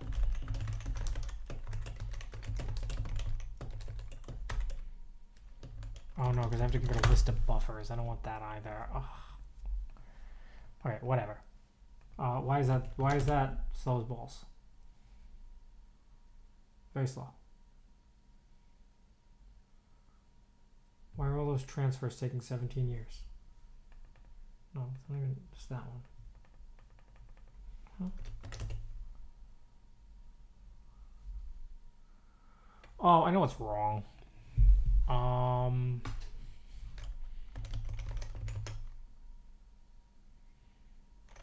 That's not cached. This is actually calling the stupid compiler. What do I do about that?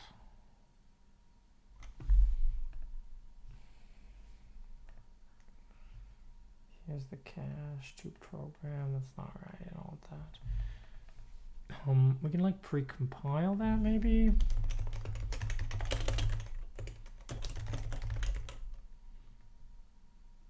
I don't want to cache on that. That's just annoying.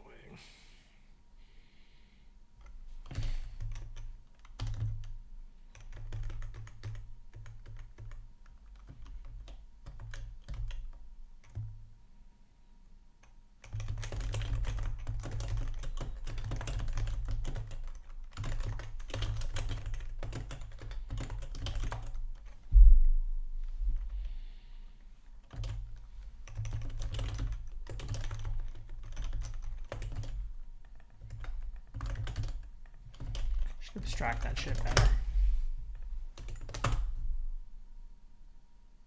Yeah, well, at least it doesn't take 27 years anymore. Great. Does everyone understand the events and the blocks? Is everyone happy with them? If those work, we should also be able to delete them from transfer. Where is transfer? Transfer is in device.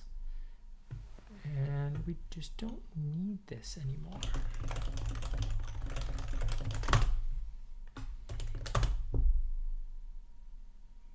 Cool. Still correct. Okay. How fast is llama now?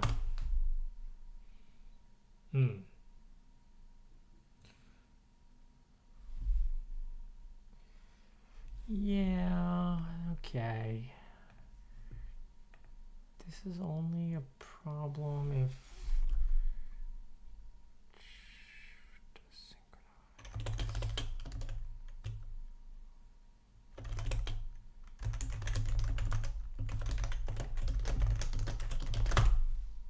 whatever, clean up later.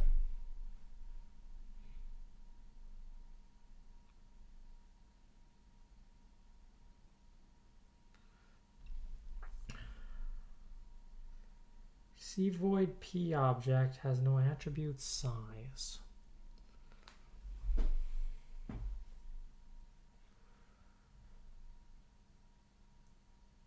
Okay.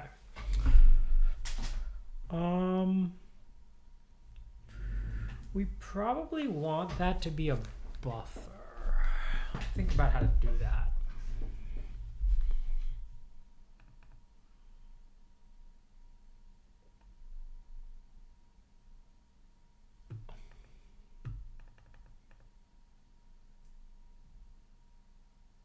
Yeah, okay, it's complaining there, which is like fine, I guess.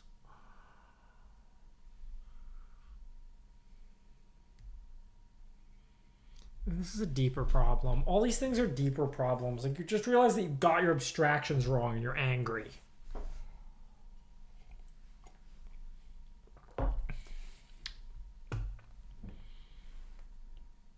It's also wrong.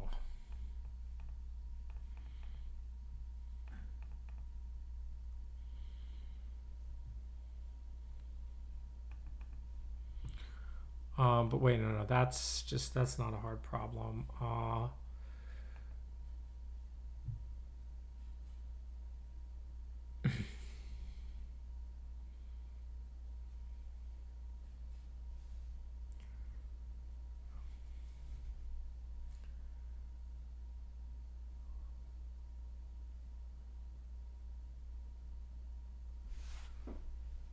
We have to. Oh, yeah, this doesn't work. Because we have to reset it when we do the sync event.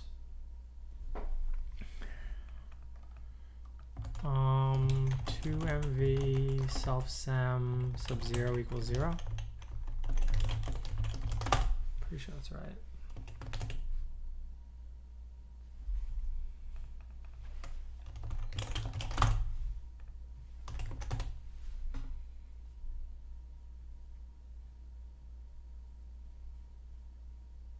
Still broken. And that still doesn't work. Okay. So, yeah. Just because you can't pass this shit here, which I don't have to do anymore, but that doesn't make it more right. Actually, it's fine as long as I have JIT equals 2.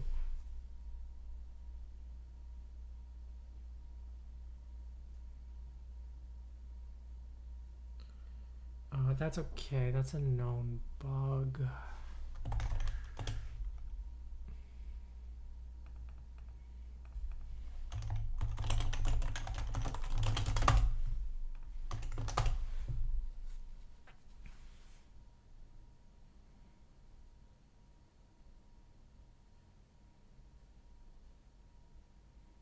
Okay, well, so it doesn't work and it's slow. The best of both worlds.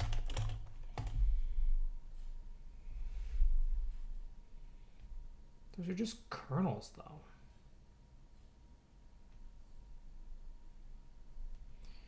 I mean, I guess we are still doing all the NQs for...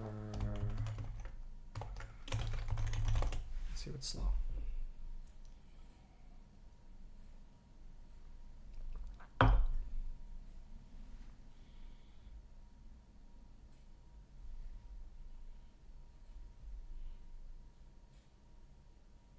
Encode args CUDA style.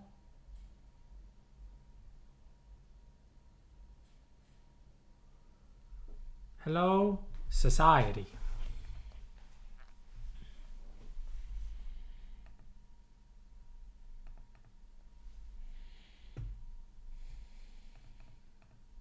It sucks that I can't make this a normal buffer, but we established that that doesn't work, right?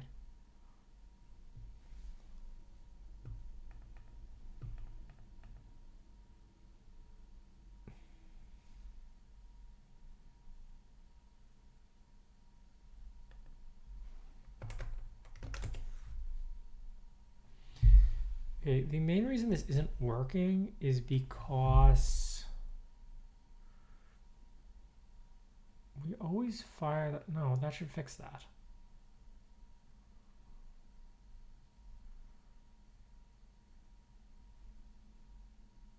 Yeah, and that puts that on the CL prog, but we reset it there to 0.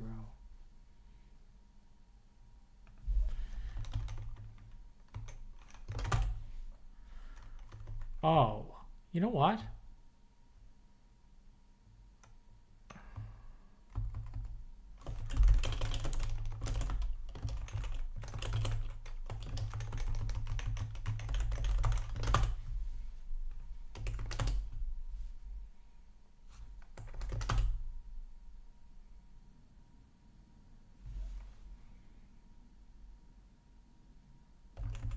Chinese character. Does it work if I shard it on one device? That works. Except now it's mad slow. Why is it syncing on one device? I don't know. That's too many questions.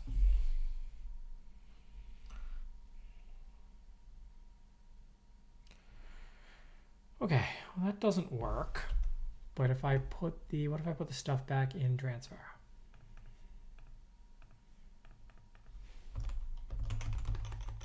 Oh, wait, I'm doing source allocator transfer. I don't want that.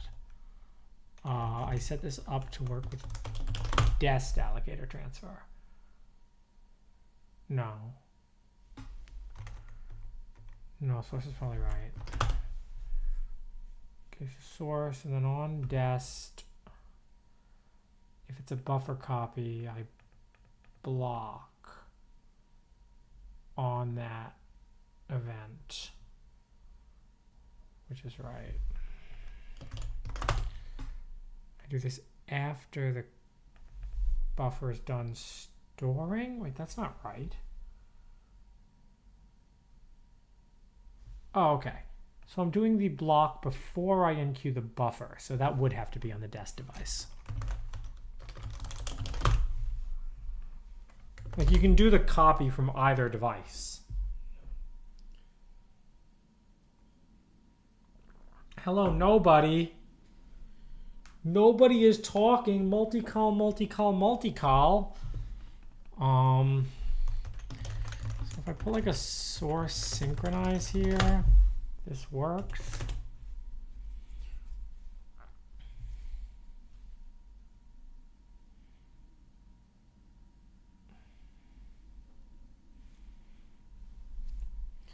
Yeah, okay. I put a source synchronize there, it works. So that's enqueuing the copy on the dest buffer. But I'm also doing the block event.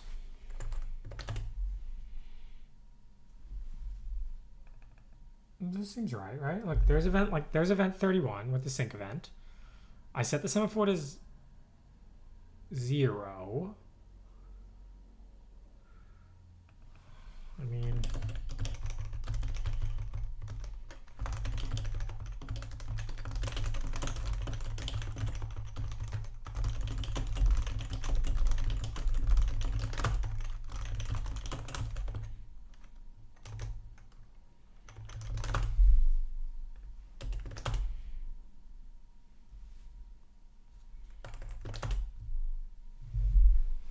I should have a better test than llama.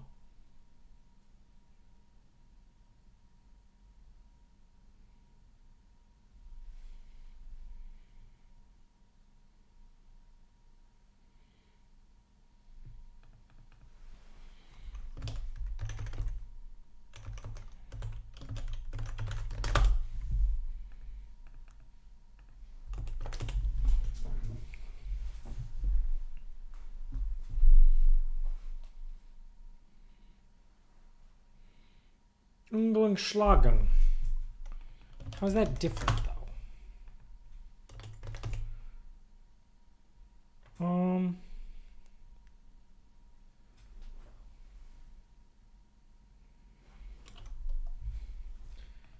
So here's an idea. What if I remove that? Nothing works anymore.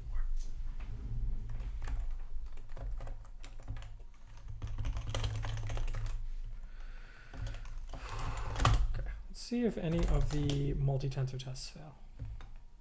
They might just be passing. Actually, that might just be passing because I set debug equals 2. Oh, still passes.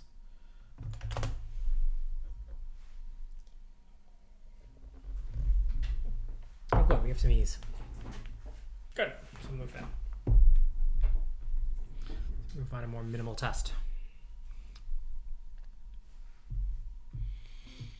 All right, so the really cool thing about doing this with kernels, if we also do the copy with kernels, is we can shove it all in the graph, and then it really is just kernels. Kernels, kernels, kernels.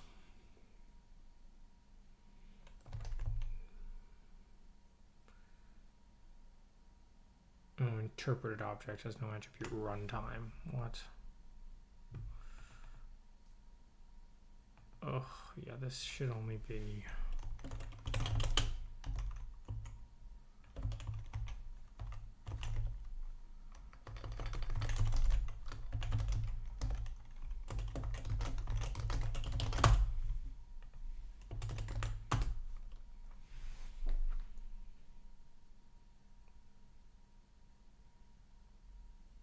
But all the JIT stuff doesn't work.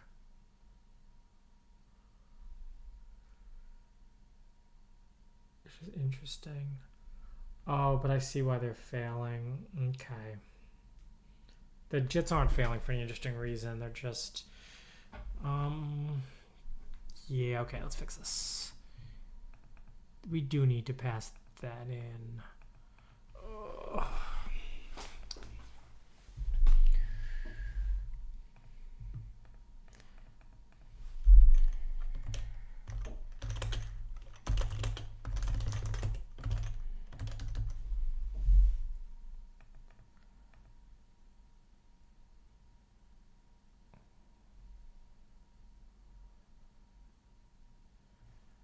Doesn't make sense. Like we create the sync event there, whatever.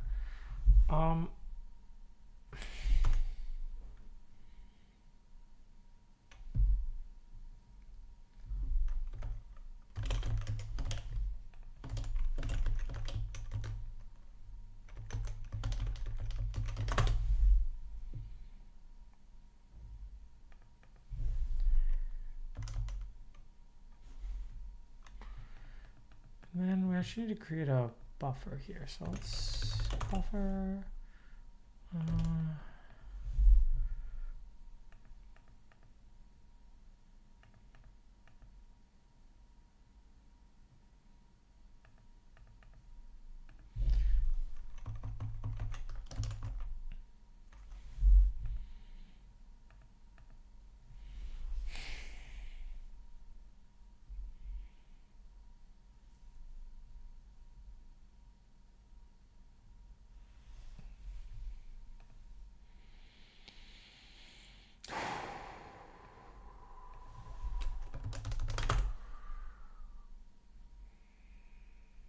There needs to be a buffer, which I'm not happy about because it's not a buffer.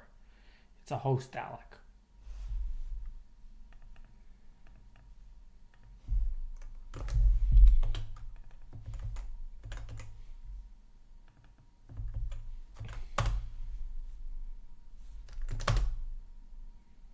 Oh god, that one fails. But it passes if we do that. Why is that all event 4? Oh, that shouldn't be event 4. Ugh. Instead of okay,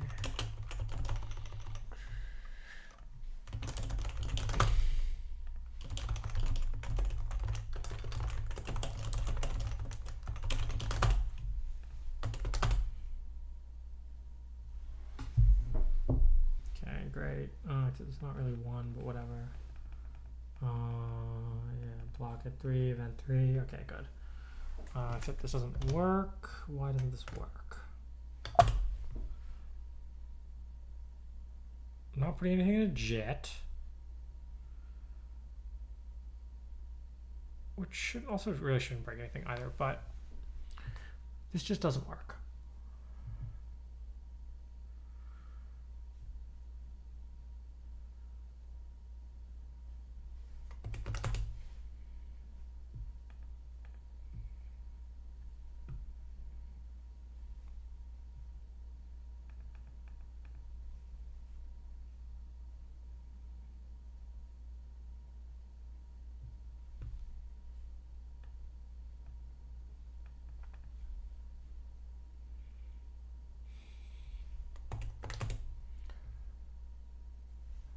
Interesting. So this is reliably failing, which is good.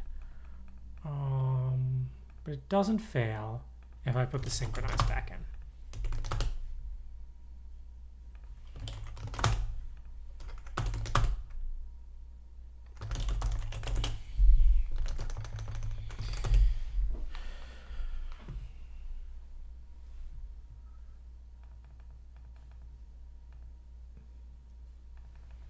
Block at 3, hip 1, block at 11, hip 1. Clear. Oh, Lionel Lux, thank you. Wow, that's a lot of people. Yeah, you had a great stream today. A lot of people came in. I stuck around for like 5 minutes. So hello.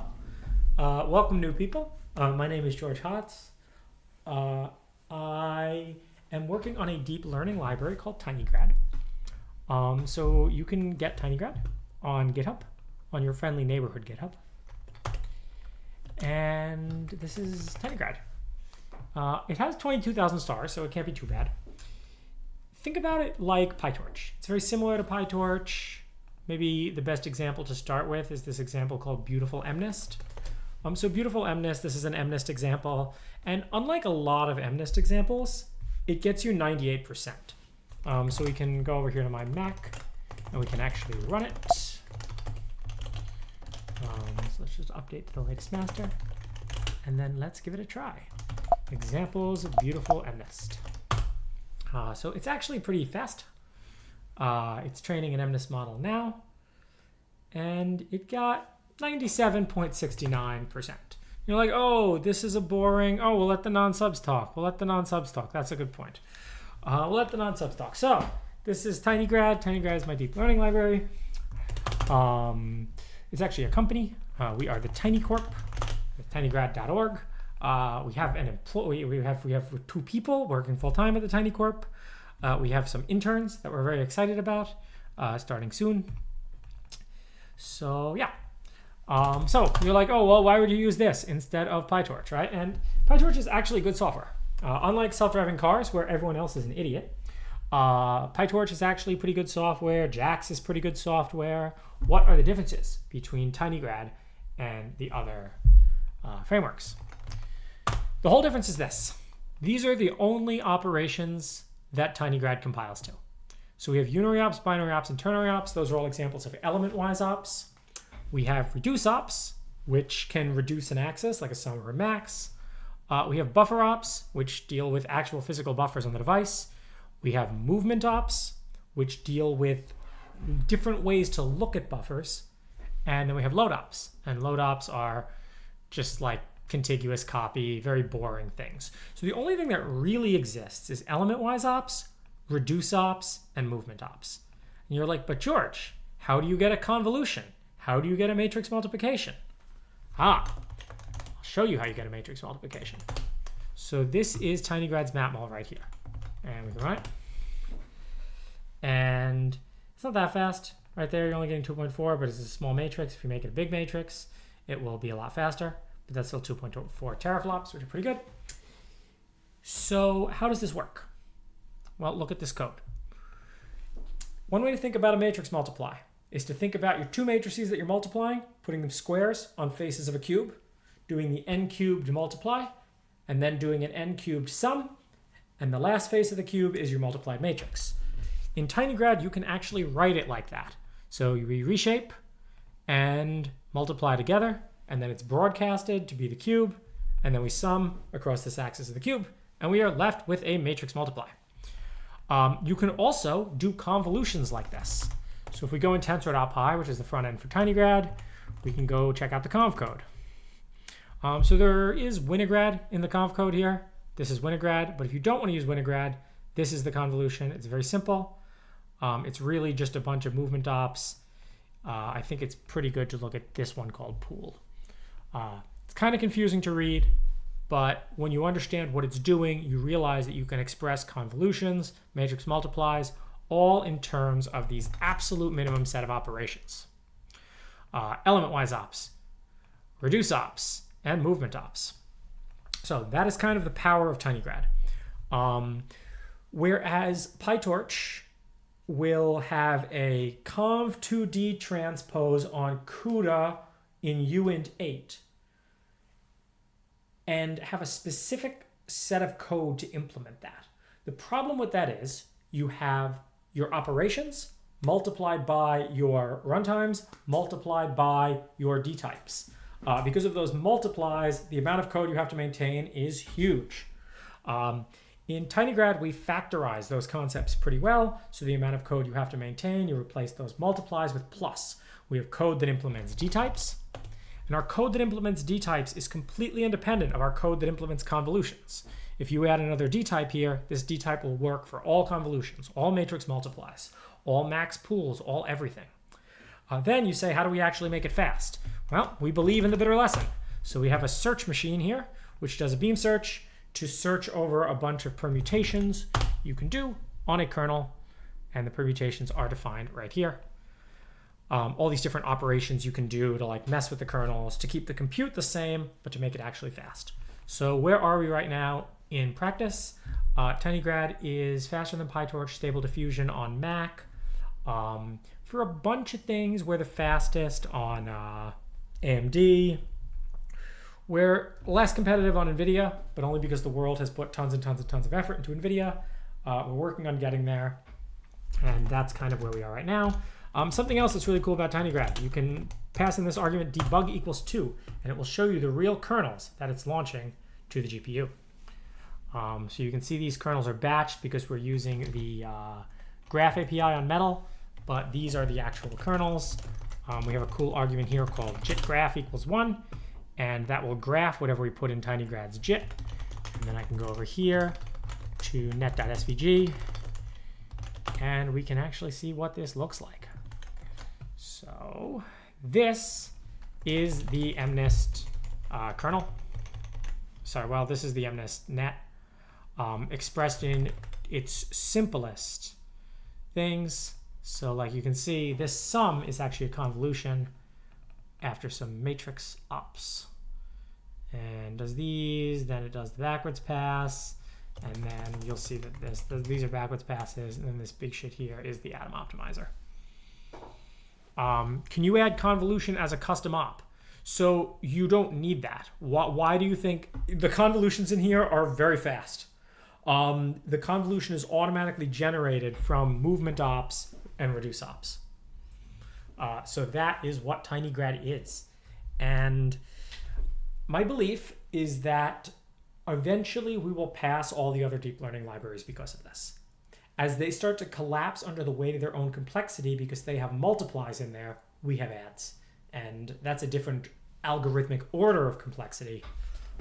We end up winning deep learning. Okay, so what we are working on today is synchronization. So what is the tinycorp's business model? We are the tinycorp, and we write and maintain tinygrad. But tinygrad is free open source software. It's MIT licensed. So how do we make money? Well, we sell tinyboxes. So you can pre-order them today. For $15,000, you get a computer. I've posted some pictures of it on Twitter, which you can find if you follow us on Twitter. And yeah, this is the tinybox. It's 2x cheaper per like flop, per RAM bandwidth, than anything else you're going to find. And it should be an incredibly usable platform for training deep learning models. So our short-term goal for the TinyCorp is to get AMD on MLPerf. I announced this about not quite a year ago yet. And people are like, George gave up on it. Well, you know, shit just takes a long time. But trust me, we have not given up. We are working to get AMD on MLPerf. And today what I'm working on is synchronization between the GPUs. So AMD has this library called hip, which is knockoff CUDA. It's literally knockoff CUDA. Only available in the US. Yeah. What we're going to do for international is you're going to be responsible for forwarding it. The last thing I want is a tinybox to get caught in customs. So feel free to pre-order it if you're outside the US, and we'll try to find a forwarder we like. But again, you're going to be responsible for getting it from the US to your country, because I'm not hearing that Germany took a tinybox hostage for some who knows what reason. So, you know, this is if you live in D-cell land. But yeah, I'm sure you can use a forwarding service and get it shipped there. So yeah, you're going to need a lot of power for your tinybox. I'm missing football. Isn't football on Sundays? What, college football? Yeah, exactly. They don't want their citizens to have this much power. But we make efforts to support hip. Yeah, I mean, so this box has 6 here, I'll show you the box. So I'm messaging a few boxes. You can see this is the box here. I have 6 7900 XTXs, and I'll show you. This is one of the things that I'm most proud of about the tinybox. This is not easy to do. So this is all the GPUs communicating with each other, and this is like the matrix of bidirectional copy bandwidth. So we have full 16-lane PCIe 4 connectivity between all the GPUs. You see we have full inter-device access. This is something that AMD can do that NVIDIA can't do. You're welcome to connect the 2 PSUs to the same socket, same cable, same breaker. It's all fine. We can just limit the power in software. We have a script for that.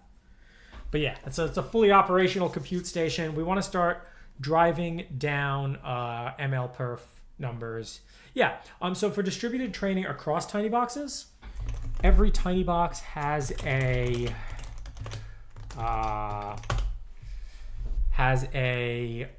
again, full width 16x PCIe 4 OCP 3.0 slot. So for those of you who don't know what an OCP 3.0 slot is, it looks like this. So you'll see that I have a ConnectX-6 card in here, and this is actually connected to another tinybox. I forget the incantations to run the demo. We can get a full 200 gigabit between Tiny 9 and Tiny 8. Tiny 8's another tinybox. It also has a Mellanox card in it. Yeah.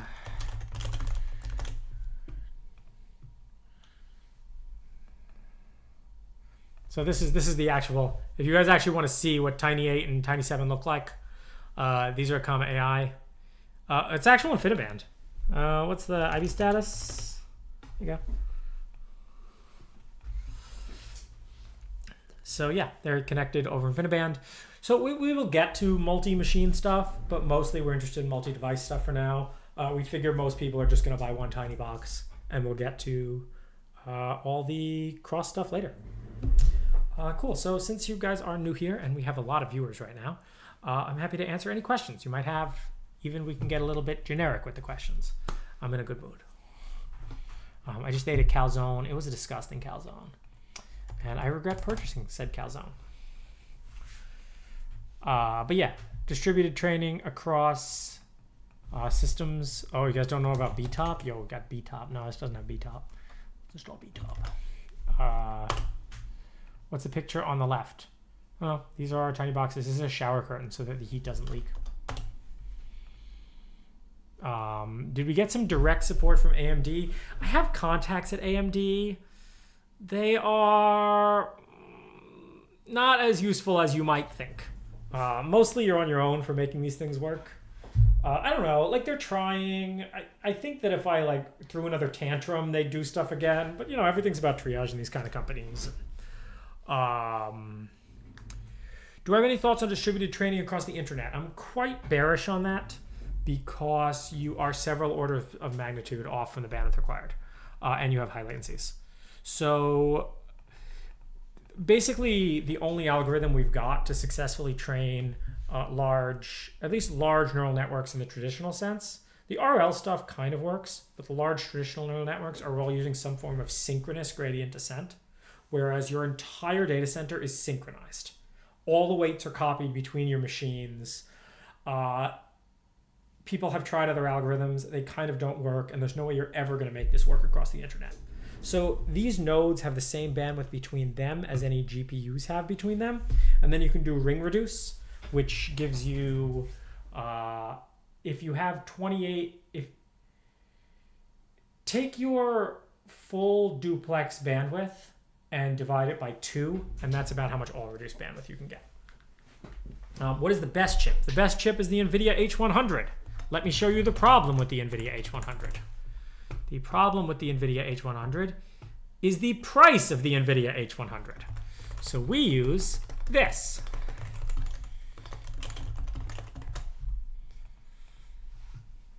We actually use this card exactly. So you can have one of these or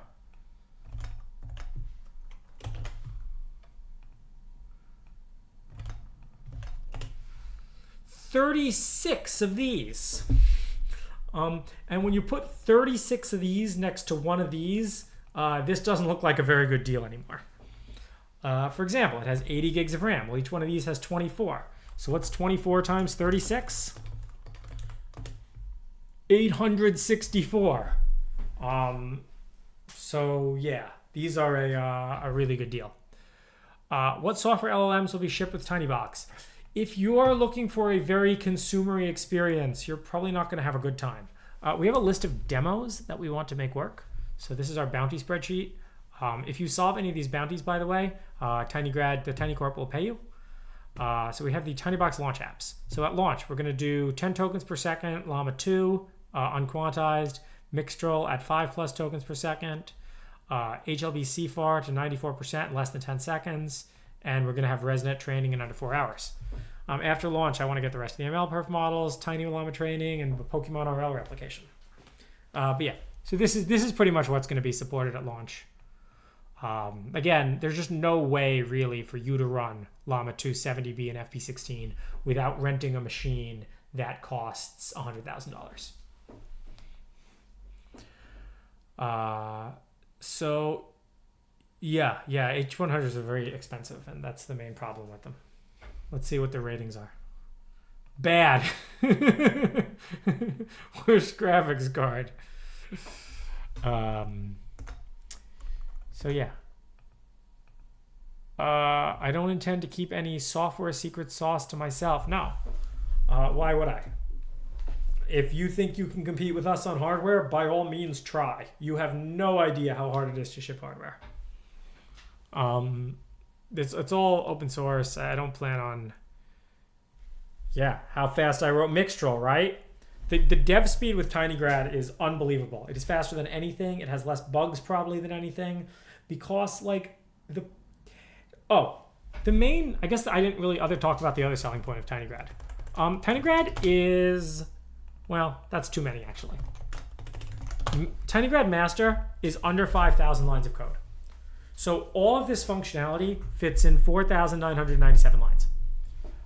We keep the lines of code limited because the biggest determinant of how many bugs your software has is 1 bug per 100 lines. So tinygrad only has 50 bugs in it. PyTorch is maybe 1 million lines. So 1 bug per 100 line, that means there's 10,000 bugs in PyTorch. Yes, that is insane. Yeah. My theory about software is it is 12U. It is 12U. It's 12U, and I'll tell you why it's big. So we can make it smaller. The problem is you can't make it smaller and quiet. So these are 9 140 millimeter Noctua fans. If you go smaller with it, you're going to start to need pressurized air. You can use Delta fans. Delta fans are high power and high noise, but they will do a lot more cooling than these Noctuas will. But we can use 9 of them because we have lots of surface area. So if you have lots of fan area, you can spin fans slow, and you can keep the air at pretty much ambient pressure. And then the tinybox is so quiet that it is not the loudest computer in your office, even if all those GPUs are running full power. This is up from the 1,000 I originally targeted. What 1,000? 1,000 what?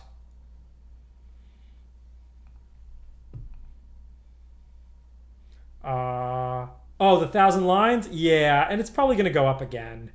I mean, again, the lines are not meant to be a code golf exercise. The lines are meant to be a complexity reduction exercise. Oh, did I figure out risers? I did figure out risers, and it required custom cables. I literally had to get custom cables manufactured in order to get signal integrity with PCIe 4.0. And I had to get 2 revs of a board. I got a great guy that I've been working with to do the stuff. Can you run the demos on your PC? Well, yeah. I mean, it works pretty well on Mac. So you can't run Llama 7db, but you can run Llama 7b. We also have like examples coder. So this is a Technium tune. So like write hello world in Python, but misspell hello.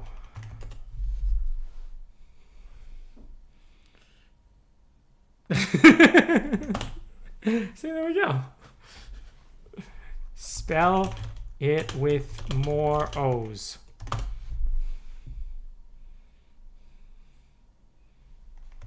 Pretty good, right? It runs the code. I want 100 O's. See, almost. Is that the output you expected? And this is all running in tinygrad in those same, did not give the expected output. All right, let's see. Ooh. That's not tinygrad's fault, of course, but it's fast, right? And this is on, so it's on an M3. Again, like all that same tinygrad niceness still applies. So I can say debug equals 2. We can see how it's actually copying the things from the disk, and there you go. Those are the things that it runs. It's putting everything in the JIT now. You can see that now it's all in the JIT. No, we're not switching from token count to line count. We believe in line count. We believe in line count. No bike shedding. Did I get any interesting customers? Why do I care? Like I'm not like some like oh, some famous person bought it, and a lot of famous people bought this, but like that's not the point, boys. Like it's either good or it's not good, right? Stop relying on signaling, you know. So you can see what it is. Yo, if Taylor Swift bought one, I tell you, I don't think Taylor Swift bought any. Unfortunately, one day I hope Taylor Swift will buy something from me. Does Taylor Swift have Starlink? Do you think no, it's not faster than a 4090, but it's cheaper than a 4090, and it's not half as fast as a 4090. So if you go to 4090 price tracker, I don't even know where you're going to get one for, 4090s are not even, oh, okay. Wow. Okay, I can get a used 4090 for $2,000. Like, that's the problem with 4090s. Did I make Quentin? No. We named him Quentin to make fun of OpenAI. I did that on stream. Did I end up liking decision transformers? No, all RL's a scam, and I never want to hear about RL again. So yeah, we are making synchronization work. We were making a lot of progress, maybe. I don't know. This one works, and then I turn off debug equals 2, and then it fails. And I don't know why the synchronization doesn't work.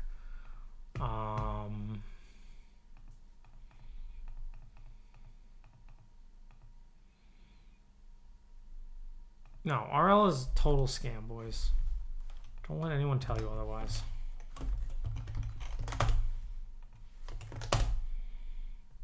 See, it works if I enable that.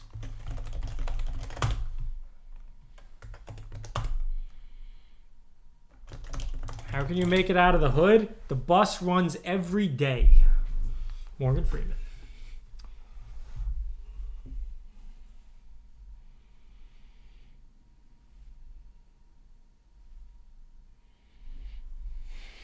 It's Morgan Freeman quote. No, you should take the bus and leave the hood. Have you considered Calabasas?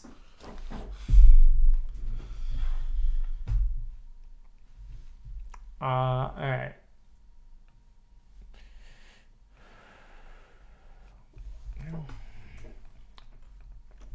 So how come this doesn't work? Oh.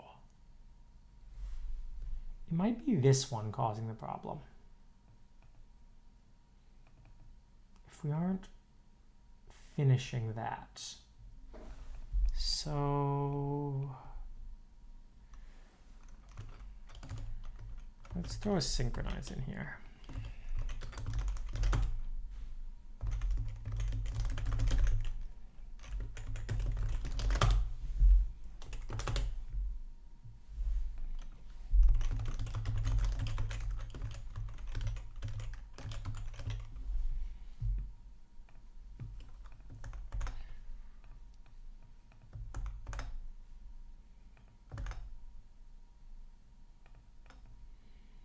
Where were we? We got lost.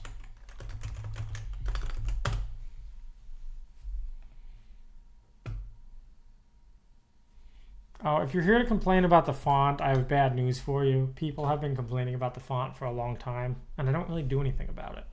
I understand that I'd probably get more viewers, but that gets into the fact that I don't stream for you, I stream for me. And that's like weird. Like, why are you gonna do something if, you know, you're just doing it for you, man? Why would you do something where you have an audience and don't love the audience? Well, the truth is, everyone else does the same thing, and they're just lying to you. But we're honest on this stream. Okay? Because what the hell? Why doesn't this work, man? Piece of shit.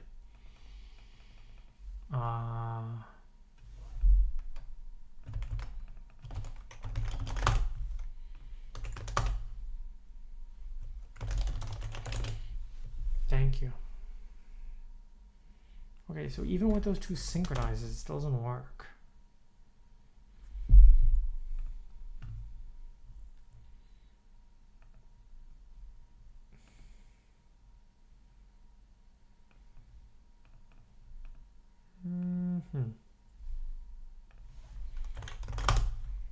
So what if I set that to 0?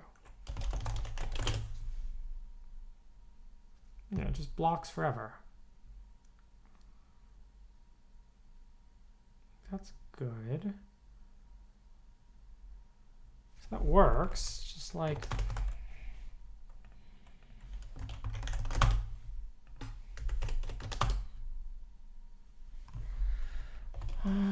let's throw some CL progs here. Let's do that. I don't think it matters, but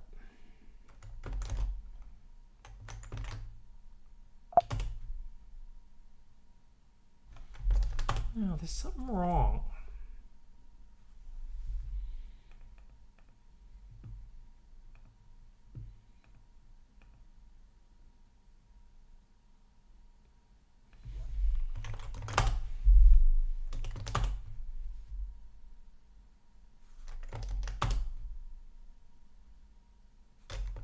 How does that do something different?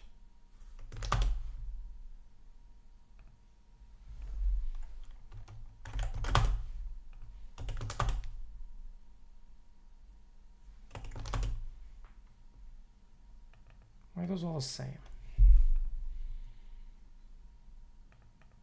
These things should also only be used once, so I don't even understand what the problem is.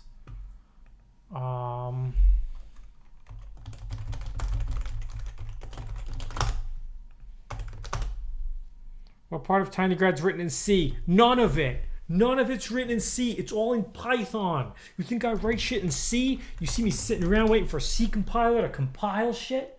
Well, you think I got all day? I got places to go, okay? And that's why it's all in pure Python. We do have, it also doesn't have dependencies. People are like, George, but what libraries do you use? You can't possibly like count it as 5,000 lines because it's got libraries, and like it doesn't have libraries. The only libraries it uses are NumPy, TQDM, and ctypes. And TQDM is just there as a meme. NumPy is NumPy, and GPU ctypes is a library I wrote that's entirely auto-generated that hooks to the GPU. So yes, that's right. BTFO haters. It's all Python. But why doesn't this work? This is a bigger problem. I don't understand. Why doesn't this work? Host alloc, clear.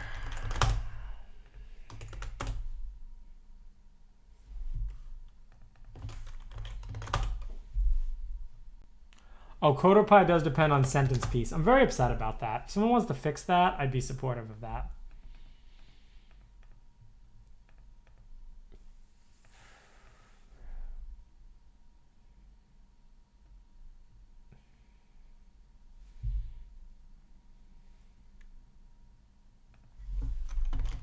No bounty for that.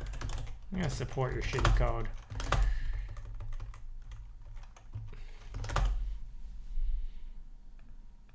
Okay, so we allocate it. Atomic exchange system sem value self.sem. What is wrong with this?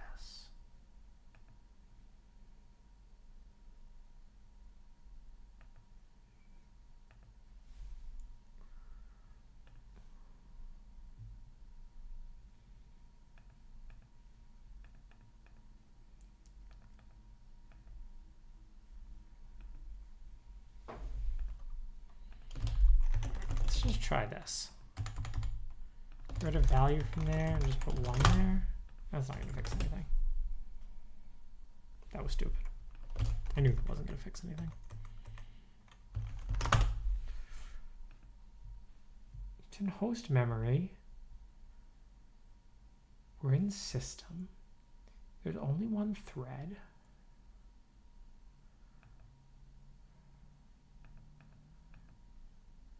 The only thing I can think is like I got the device wrong.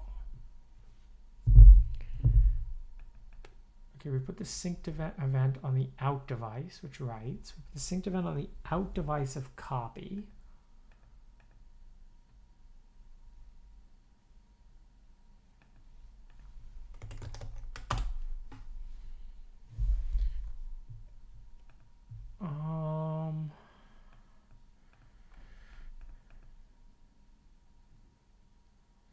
So I wrote a test program where I was testing this semaphore style and it worked fine.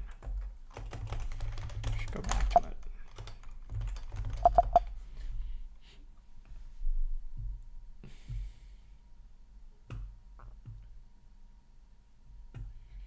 So we don't include the tests and we don't include the example code.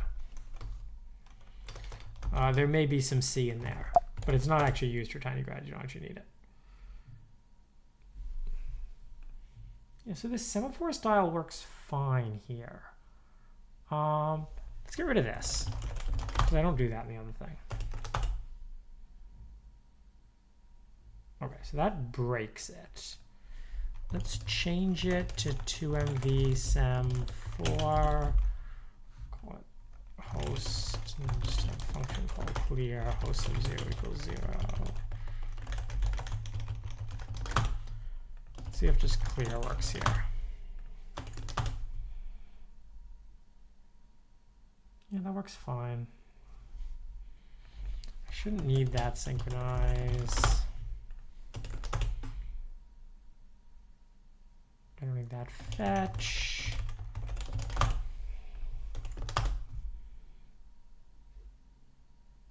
It works fine. So this was my like test code for the semaphores. And you can see that these codes are the same as the ones I use here in device, not in realize. So there's block and there's sync. Block, I call it set there, but we can just call it sync, it doesn't matter.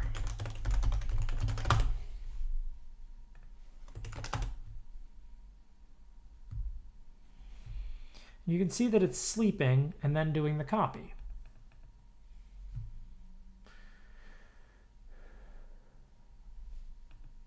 That clear is correct. That always goes in before that program runs.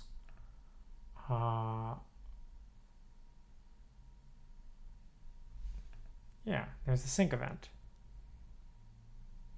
What is a zin? It shows that I'm out of touch.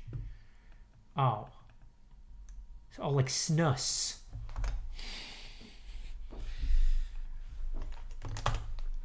Should we get the vape out?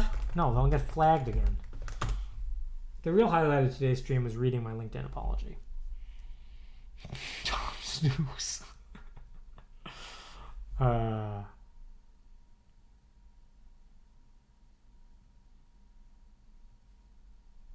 mean, I don't know. That like looks right, and I do those copies.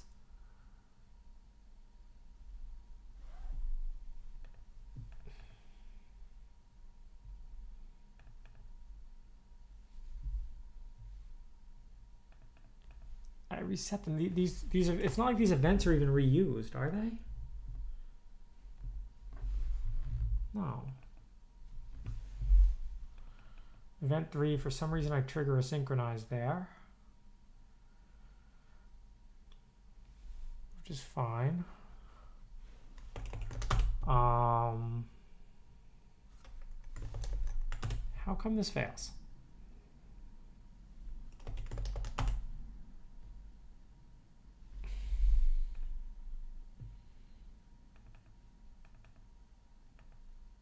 I'm calling the program the exact same way that I do here.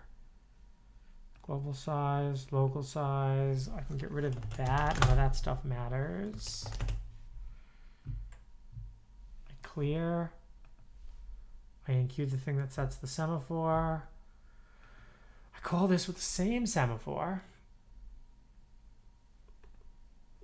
No, it's not caused by any of that. Oh. I mean, I don't enable peer access. I don't think that matters. Like for this, I can just do, which one does that run on? Where's prog? D0. So I can do like D0.allocator.transfer. B0, B1 size. Should basically be the same thing.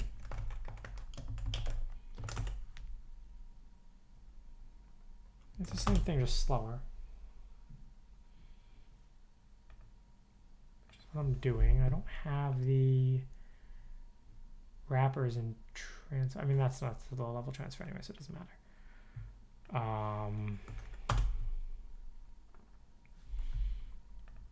Yeah, I can show that we like don't kick off that transfer until after that sleep is done, because that's going to be 100 milliseconds longer. Okay, that's fine.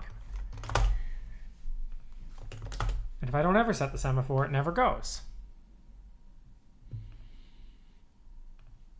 So what is the problem with this?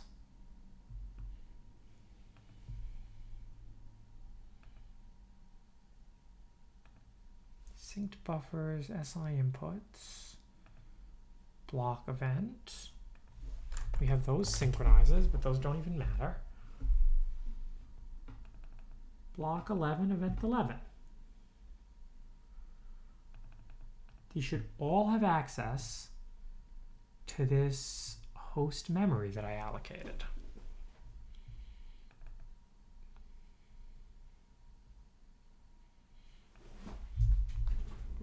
Well, you need semaphores to deal with the fact that there's 6 GPUs in the computer. Remember the guy who had 3 PS3s? Well, we have 6 GPUs.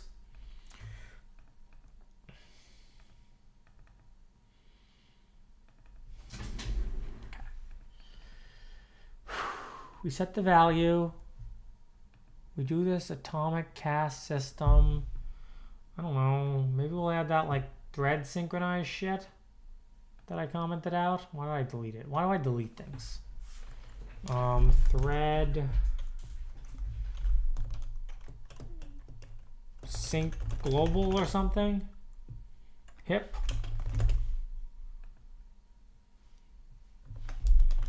Thread group. Blah blah blah blah blah blah blah.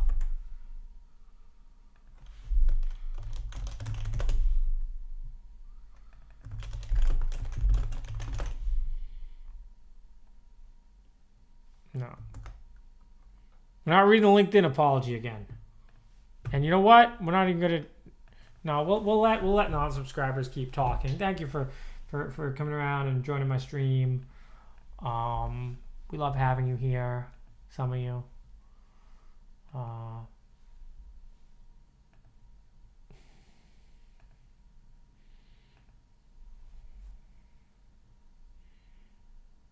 CL Prague, what's going on here? Device. That shouldn't matter.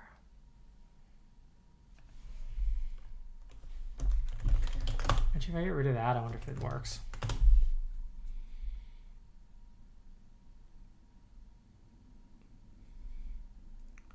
Interesting. Still doesn't work.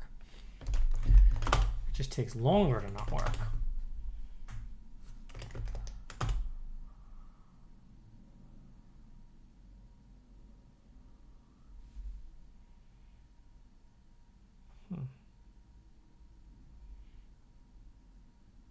I don't understand. Where's the copy back to the CPU?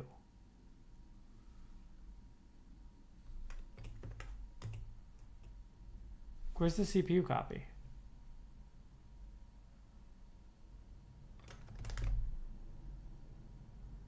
There has to be a CPU copy.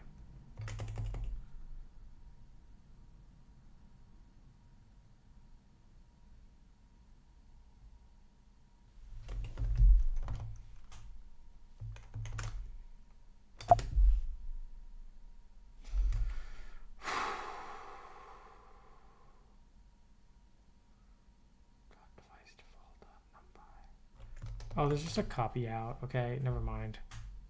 No, it's not a problem. There's just a copy out. It's boring. I didn't actually do a copy. I don't actually do a copy of the CPU anymore. I probably should, but I don't.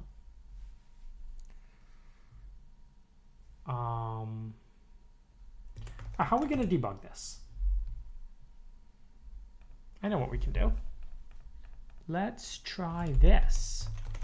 Print self.se.mv sub 0. When we enqueue the block events, okay, they've already all happened by the time we enqueue the block events. See how they're all ones? Actually, let's look up atomic cast system. What if I set that to 2?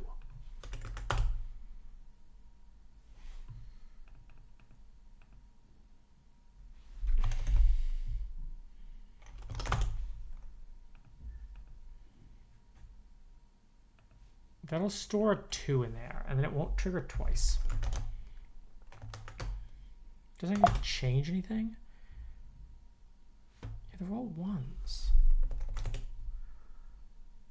Oh, this has got to be some cache coherency garbage. That's all I can think it is. We might be able to fix this by using a function for copy. So let's try using a function for copy. I didn't mess up. I am using the destination device, right? Because we have to use the dest device.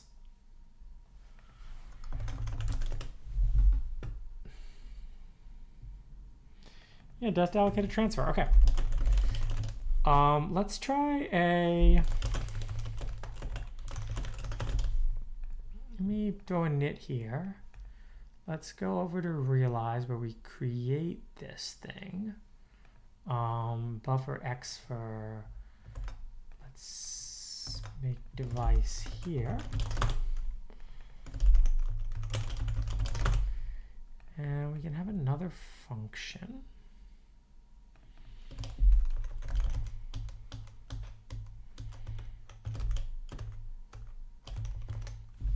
Actually, we need both devices.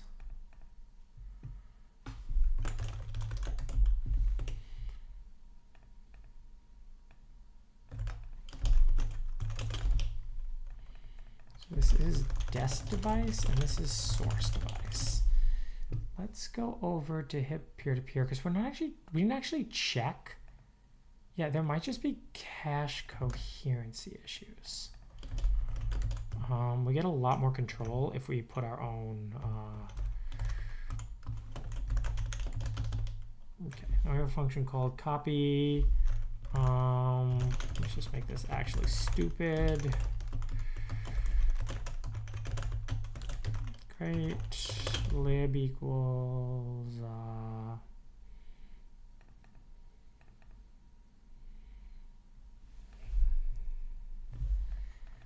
this compiled AST runner. You know what? I actually don't want to do this. What I want to do is this. Copy kernel. Compiled AST runner. So I'm writing like a GPU program to do the copy. And then I can just change out buffer X for here to be a copy kernel.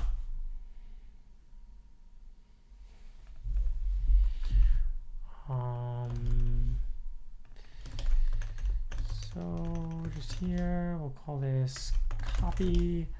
We can even put the size in here. We can say, how do I get the size? si.out.size times si.out.dtype.size. Great. Size. Size over, no, actually, oh, see, that's annoying. Whatever. Is this desk device the actual device? No, I put desk device in here. Okay, fine. The buffers are fine that it gets called with. That seems good.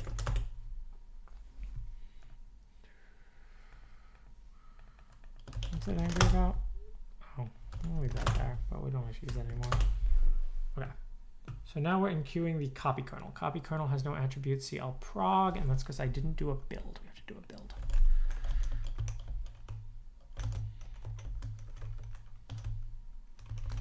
I don't like having the font where you guys can read it, because then it's harder for me. Let's try desk device here. We'll see. Okay. So we have a memory access fault, but we know what this issue is. We have to enable peer-to-peer access between the GPUs. So remember that library I talked about, GPU C types. This gives us access to the actual hip stuff. Blah, blah, blah, blah. Okay, so we have to give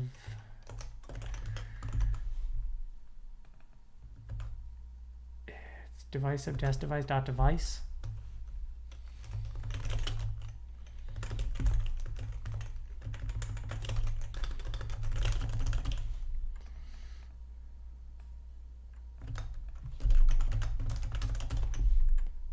And then we have device sub source device dot device.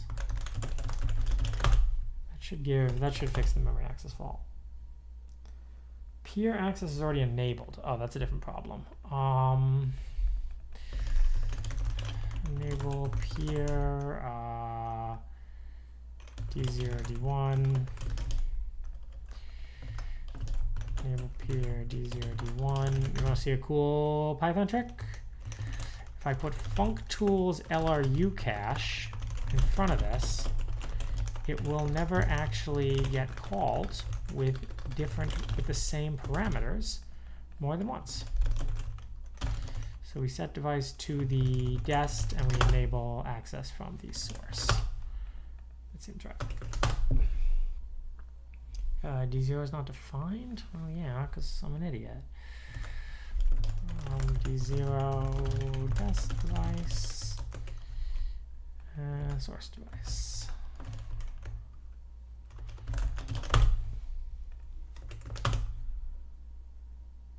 Okay, so it works. Let's see if it works without debug equals 2. It doesn't. Okay, so what debug equals 2 is, it's inserting lots of synchronization points, but actually we have a bigger problem, which is that this needs to be copy kernel and not buffer copy there. Which actually is interesting because I don't even need to make that two things. I could just make that one thing, but whatever. Okay, let's see if that works without debug equals 2. Damn it, like, why doesn't that work? Okay, there has to just be some like cache coherency issue. Or somehow this event is like this is running. Maybe it knows it doesn't depend on the buffer.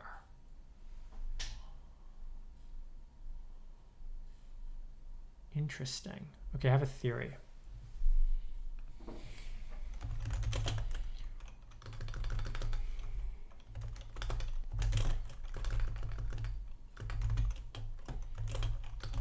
What if I just literally do that? And I pass in raw buff sub 0 there. And then to this thing, I pass in the buffer.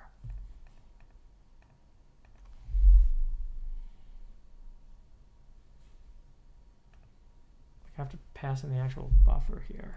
Then. Let's try that. There's a chance it just doesn't work yet because I didn't pass the buffer in. Cannot be converted to pointer. What did I do there? Raw buff sub 0. That should be right.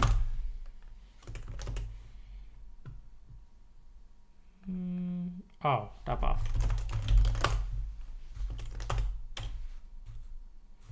Okay, come on. Work without debug equals 2 now. Piece of shit. Why doesn't that work?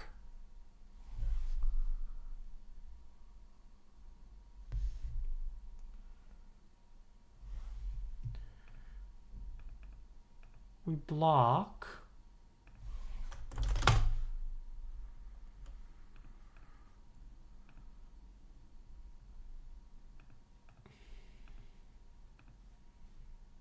Where did that even go? What just happened?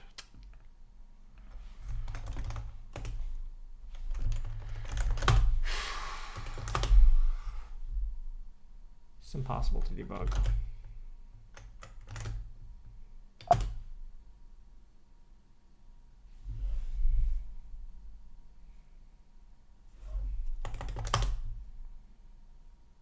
What does that face mean?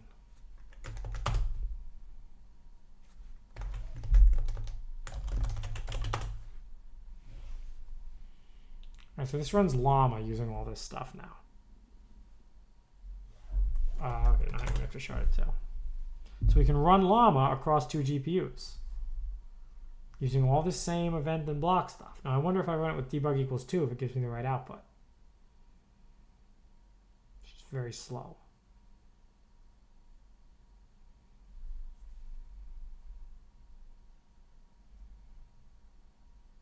Okay, gets the right output. That's crazy.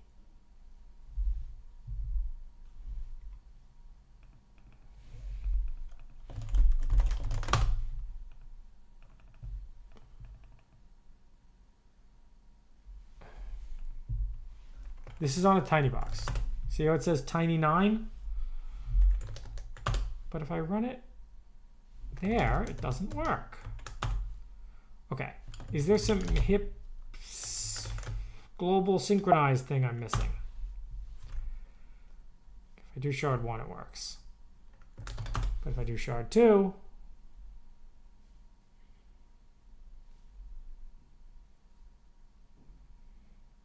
see, it gives the wrong output. Hello, gratis division. Why doesn't this work? This one I'm only running once. There has to be some cache coherency issue. It doesn't matter if I use buffer copy or copy kernel. Like we can also just like change this to buffer xfer and it's the same. Which actually uses the transfer function on the GPU. You can see the xfers.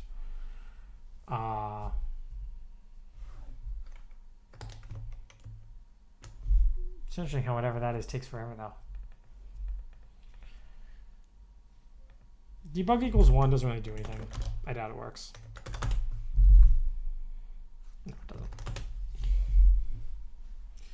doesn't. Debug equals 2 only works because we are oh, I need to say, I gotta say this here.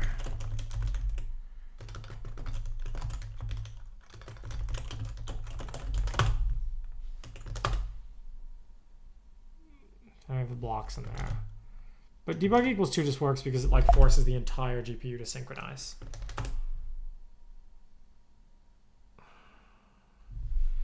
Yeah, there's got to be some cache garbage.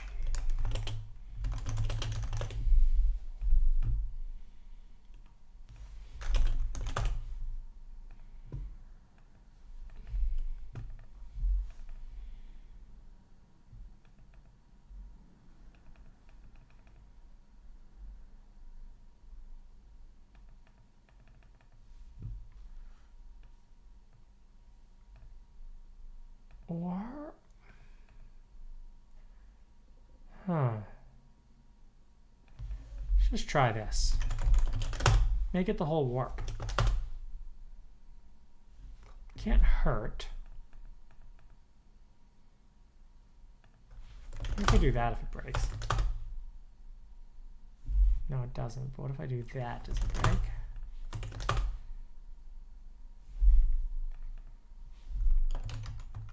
Oh, because it's not actually doing anything. Never mind.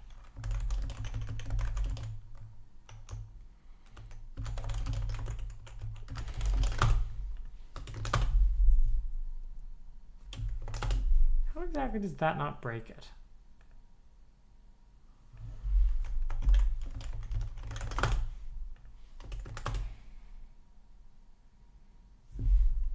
But if I were to change this to like 2, does that break it?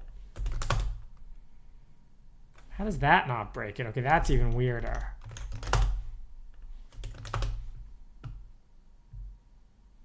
That breaks it if I set it to 0. Oh.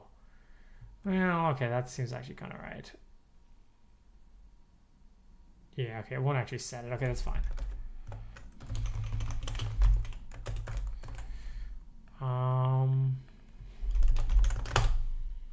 don't know. What if we set a global size and local size there? Also set a global size and local size here. There, use the whole GPU. Don't let anything slip by.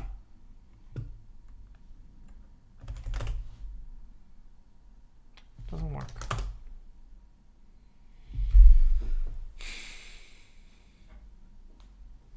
Oh, I don't know about that. Yeah, just set the Python path. We can import the MNIST dataset into the real thing if you want, if someone makes a nice PR for that. Again, tinygrad's not 1.0 yet. If you want to use it, if you want to use it for something, yeah. All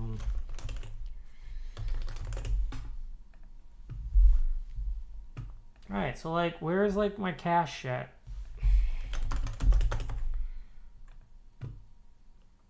hipDeviceEnablePeerAccess, memcopyPeer, can access peer.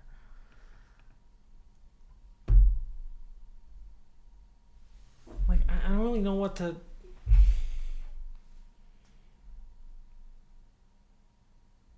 I don't know what else to do.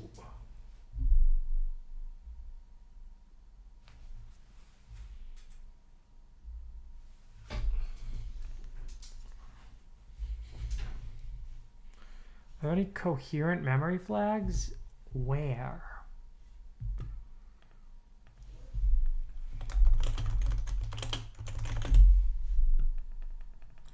Oh, okay. Oh, yeah, I do have an idea.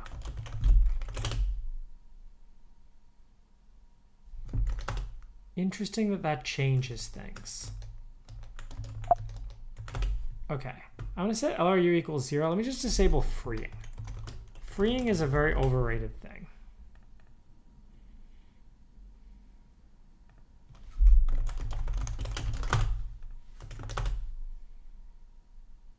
No, didn't fix it. But it's interesting that disabling LRU gives different looking outputs. No, never mind, it's not this.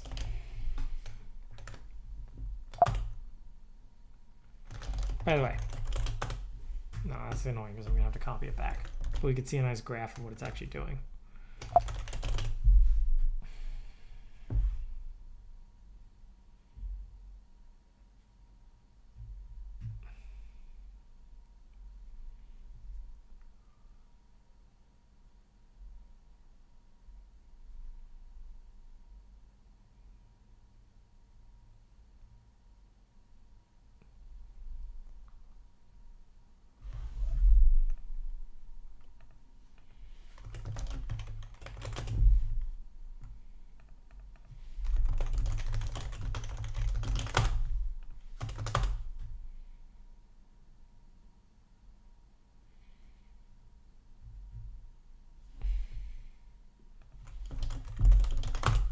No more free.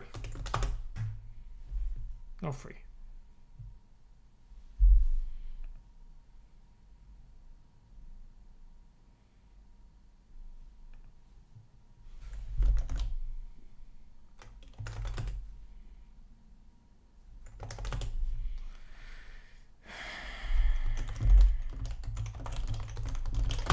I don't know if I'll figure it out.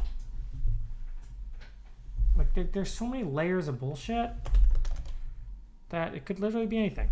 Okay, AMD log level equals 4.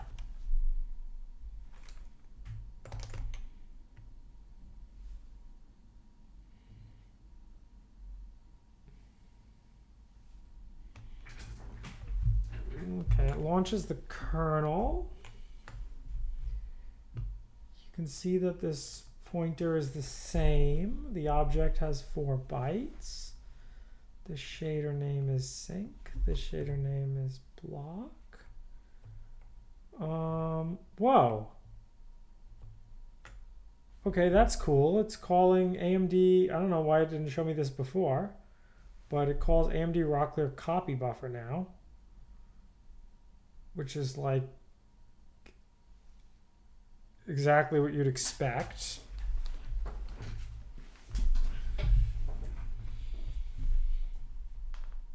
It's putting that in the same queue that block is in,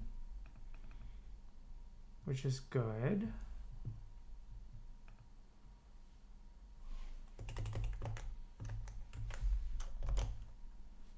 Who's posting that face?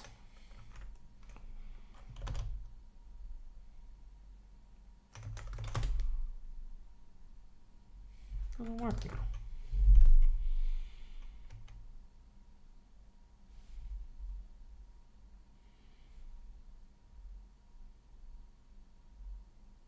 I'm queuing on the desk device.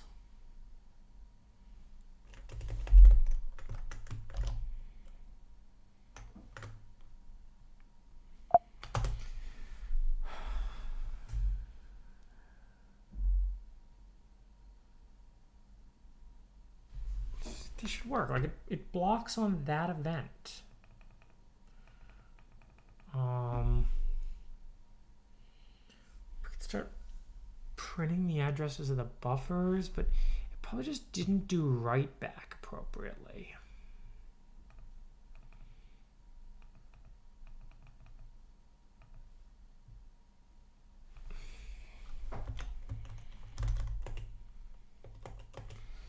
Coherent memory, non-coherent memory. Hip host coherent. Does it work if I set that, maybe? No, it's the host memory. Somehow what has to be happening is that the block event is somehow finishing before... What if I make this global size like crazy big?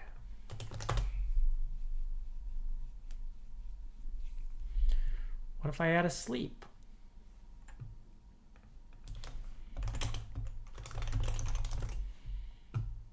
Add sleep.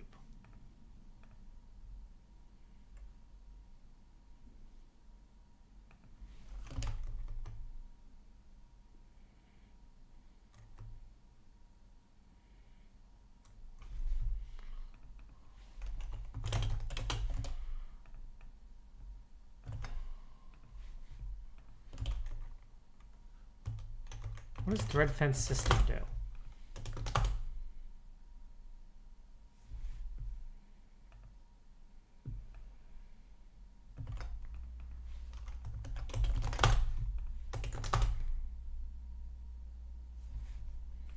Not fix the problem, apparently.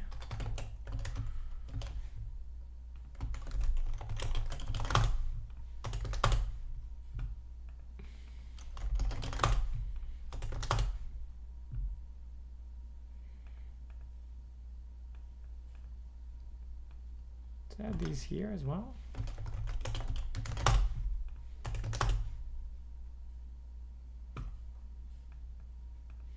Let's put longer sleeps.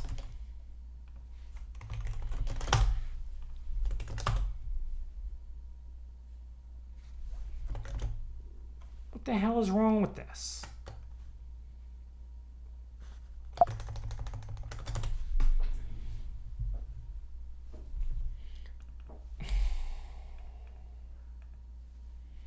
I even tried passing the buffer in there so that that event has to run after this one. It's definitely on the same queue.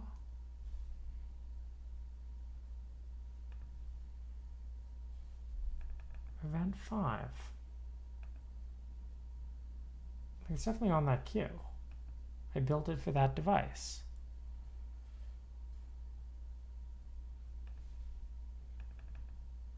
Then we do block.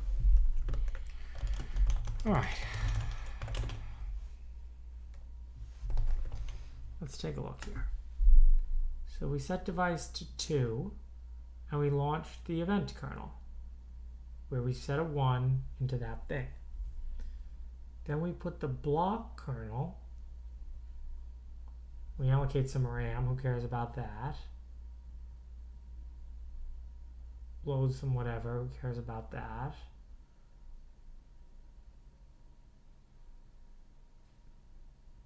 Then we launch that kernel with the argument of the first parameter there. The shader name is block. Then we go onto this device and we launch the raw clear copy buffer from there to there.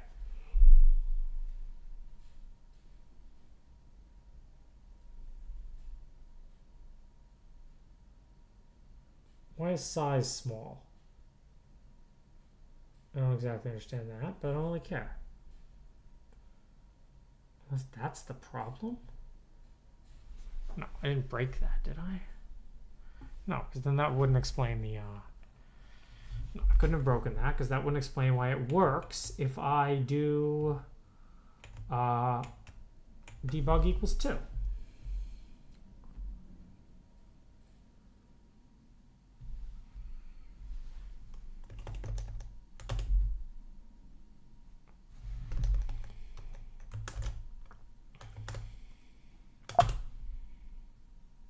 Okay, let me just add some dumb shit. We can do a... in the sync event, we can add a self.sync equals device subself.dname equal dot... what did I call it? Event.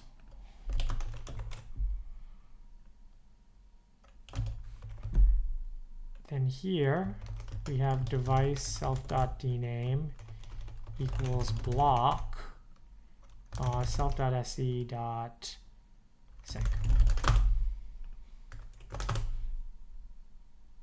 Okay, that works fine.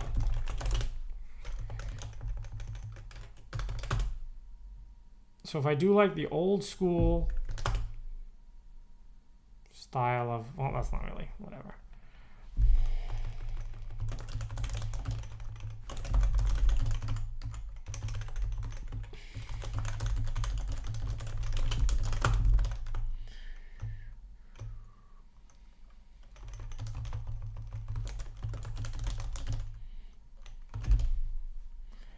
I do device dname event record and event create, it works, even without debug equals 2. But as soon as I get rid of this block and I just use that block, what?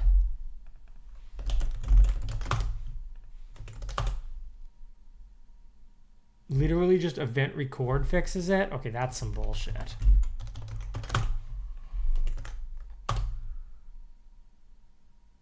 Yeah, then this has to be some weird cache coherency thing, right?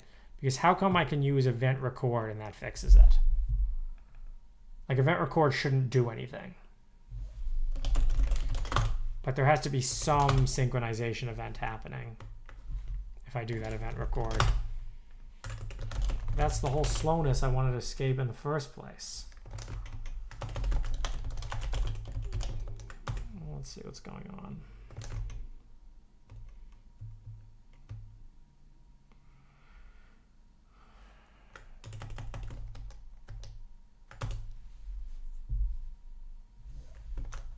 Working fan control? The auto policy is like good. It's not a problem. Okay, so that works. Let's see if llama works.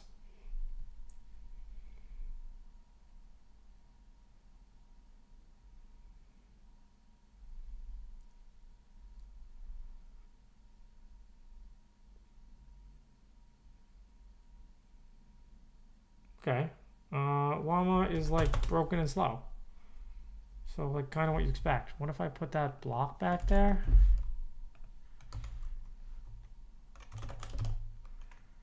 I can get rid of those CL progs. Does that work?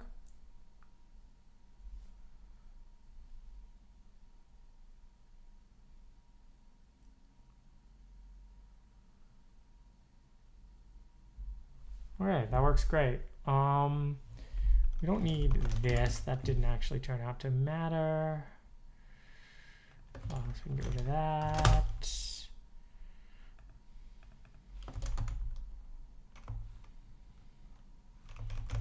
Don't actually, this was insane. We don't need that.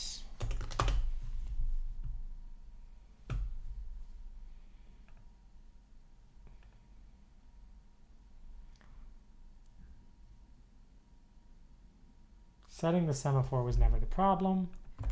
How about blocking on the semaphore?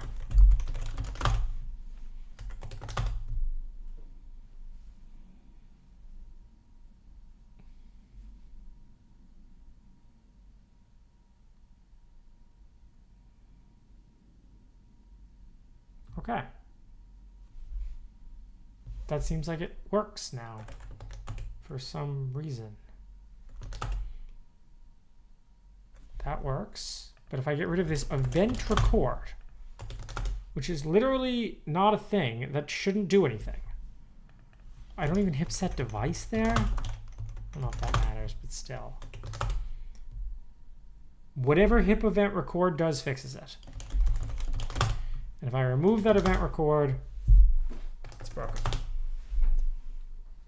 Is it faster? Well, yeah, you can always self.sync, but the whole point is to avoid that because that's slow as shit. Yeah, it's like wrong now. But if I do an event.record, it's correct. Okay, there must be some...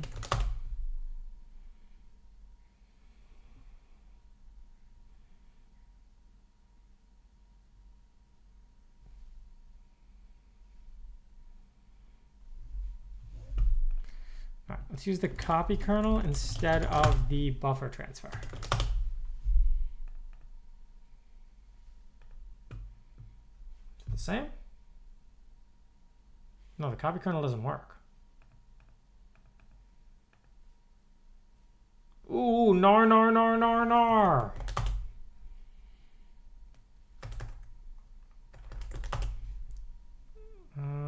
Okay, well.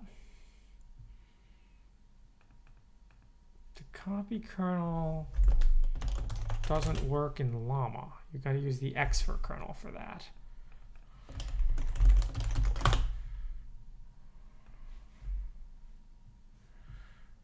Oh, you found a RockM hip issue? Is this a real?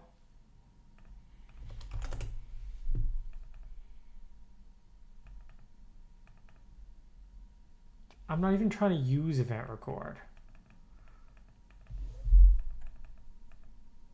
Try to use a non-blocking stream. I think I want that. Okay, whatever. So my copy kernel didn't work, but buffer copy does.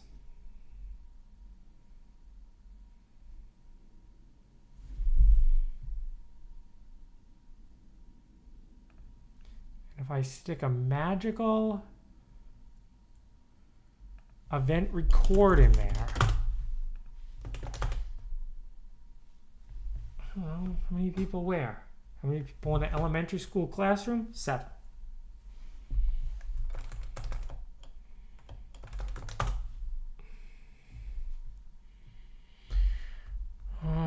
You better be banned. Create the null stream. What? Redeemer. Okay, so whatever's happening, whatever event record is doing, there has to be some like cache thing. The cool thing is hip is open source, so we can actually take a look. Not this, not this. Let's go over here to rock our runtime. Cancel. New window. Open recent rock our runtime. Okay, let's look at event record. That's not actually what event record is. Let's look in here. hipEventRecord. Nothing. It's not in the rock our runtime. It's in the hipclur runtime. I gotta go get a spindrift. Do we have spindrift in this house? We probably don't. And that upsets me.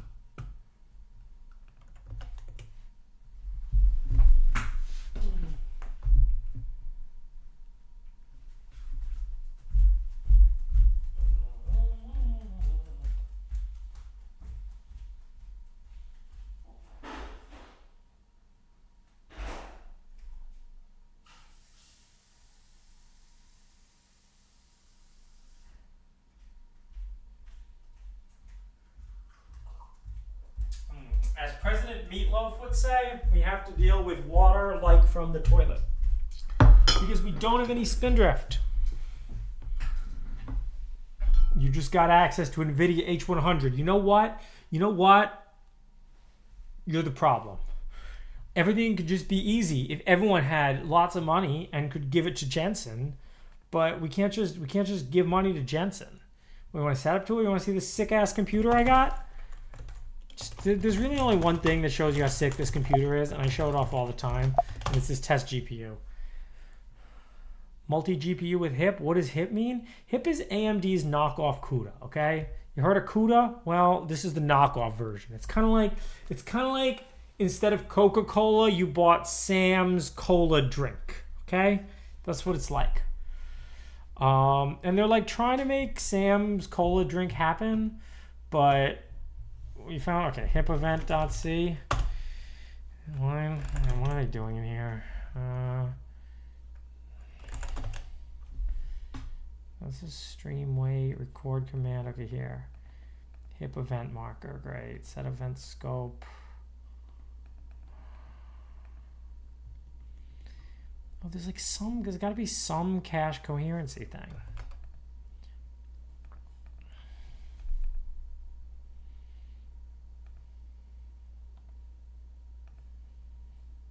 That it's doing, and we have to figure out how to mimic it.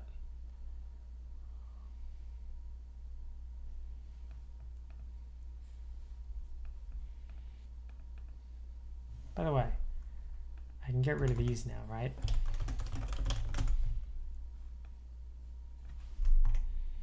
Now that we know about the great hack of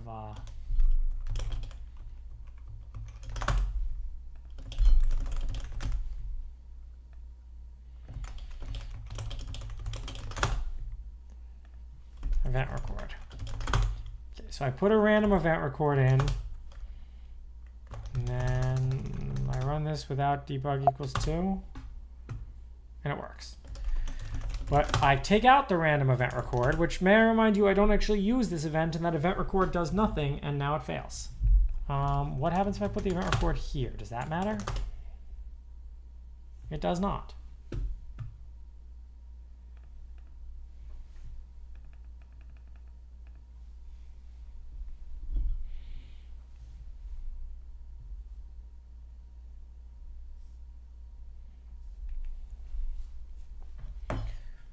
RockM doesn't work on WSL? I don't know about that.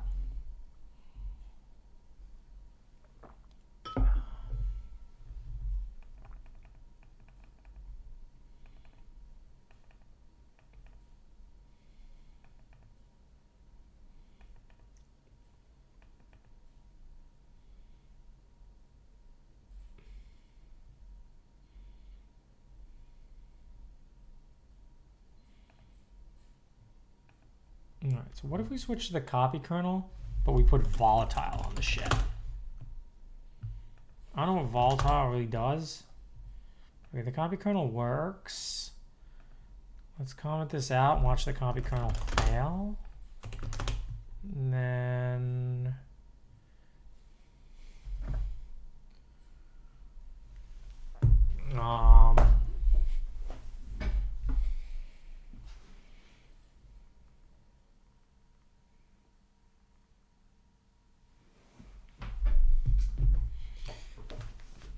look, man, you know what the difference between recurring expense and non-recurring expense is? Like, you might be new to this stream, but you have to understand, we don't do things on this stream in order to accomplish things. I know a lot of people do things in order to accomplish things. And this is a really toxic mentality. And like, I shouldn't even have to explain this to you. You should educate yourself. But I will, even though it pains me to do it. If everyone just did things to accomplish things, the world would suck ass. We do things because we can. Right? Oh, the one about the jet ski? Yeah, I never got that jet ski, okay? Okay? Never got it. Never got the jet ski. Let's see if we put volatile here. Volatile. Nope. Nope. Nope. Even fun is overrated. Because as soon as you're doing things for fun, you're like, how much fun? Can we quantify the fun? I don't know. Fuck effective altruists. That's the moral of the story, alright? Alright? Don't buy a jet ski, okay? You wanna buy a jet ski? Sup? You wanna buy a jet ski? No. Do you have any digestive cookies?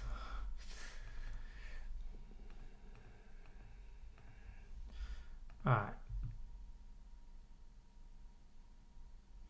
Oh god, society, man. Society. Wait, okay. How about hipMemAdvise?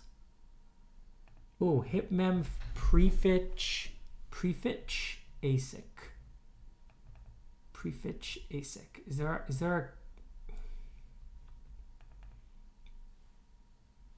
society, bro?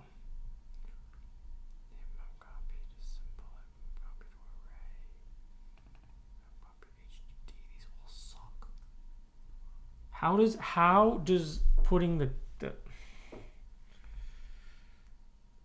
need like some like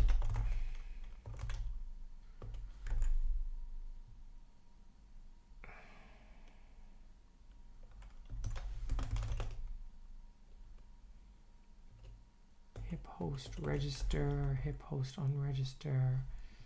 How do I sync the cache? Take a bus, bro. Morgan Freeman.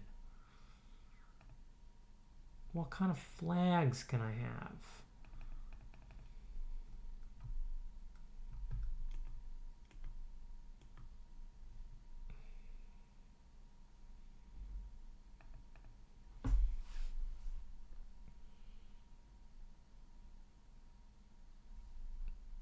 This sucks.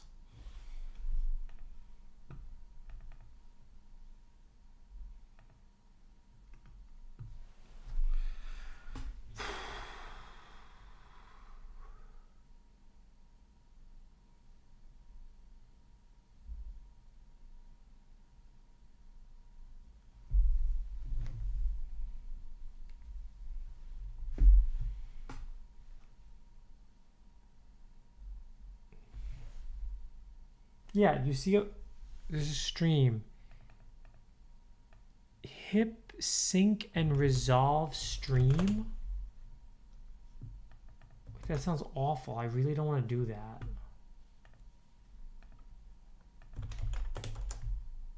No wonder these things suck.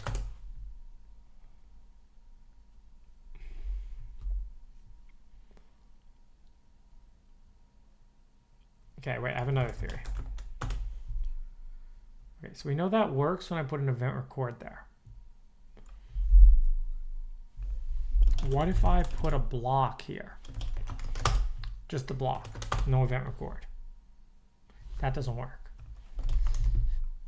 So it's something about, okay, what must be happening then?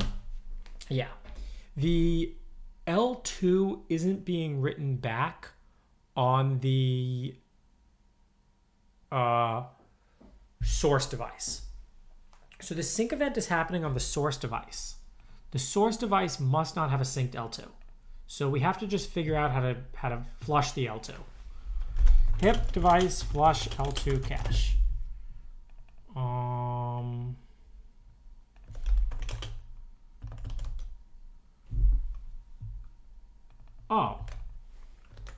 What if we disable the L2 cache? Get fucked, cache. I don't know if I disable this. Ooh, okay. We found out how to make it work. You just have to HSA disable the cache. Fuck you, cache. That's right. All right, let's see if it works for llama. How slow is it going to be when we disable the cache? Balls slow. Wait, it's so fast. Wait, that's the fastest it's ever been. This cache sucks. With the cache? Without the cache. Ooh. Threadfence makes all device memory writes. Okay. So wait, but didn't I try a threadfence system here?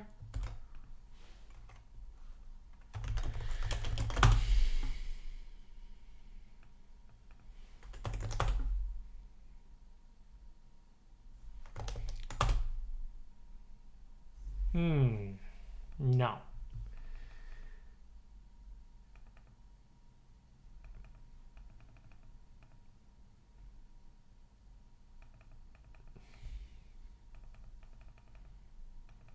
Is that a bug? Well, who knows what a bug is? Because who knows what the intended behavior is? You can't call something a bug if you don't know what it was supposed to do. Threadfence system. I mean, I would think that would work, but it doesn't work. It's all...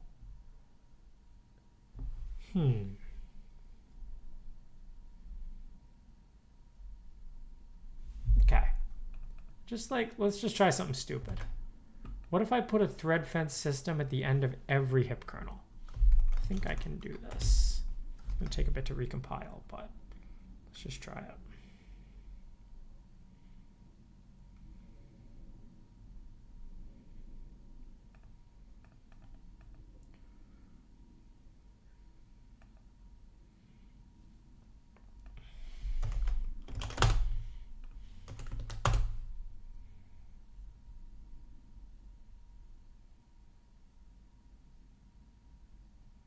Got to recompile.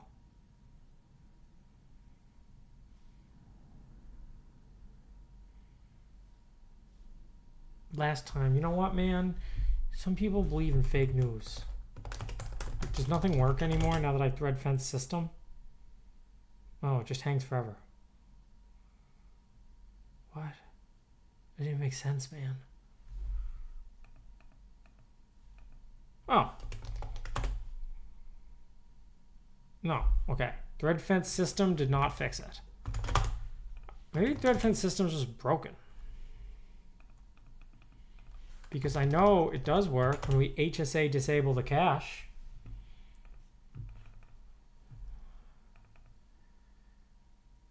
Some implementations,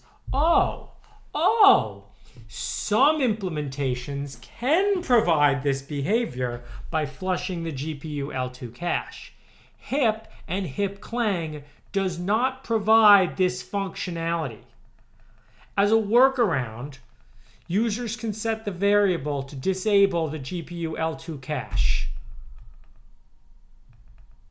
I just... What a piece of shit, man. Like I'm sending all the GPUs back and we're using NVIDIA, okay? Okay? Here, we have this function. It compiles, but it doesn't do anything. I know you wanted it to do something, but it doesn't. And you can pass in this shitty environment variable.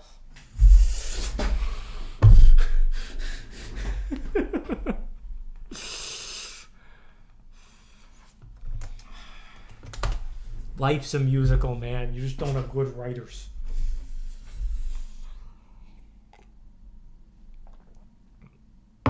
No, we gave up on boost. There's no boost. There's no boost. And now you have to disable the cache. Literally, that's what works? No, okay. There has to be some function that we can call.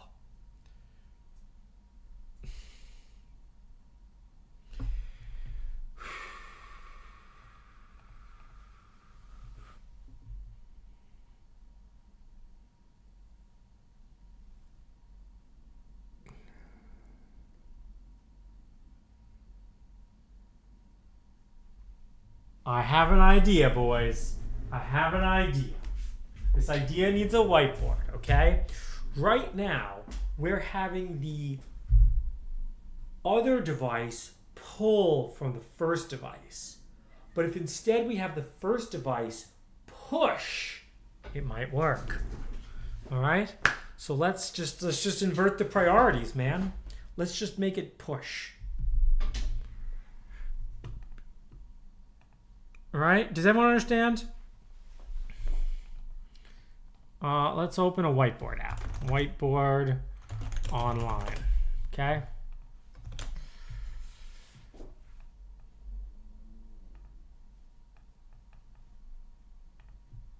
Is this a whiteboard?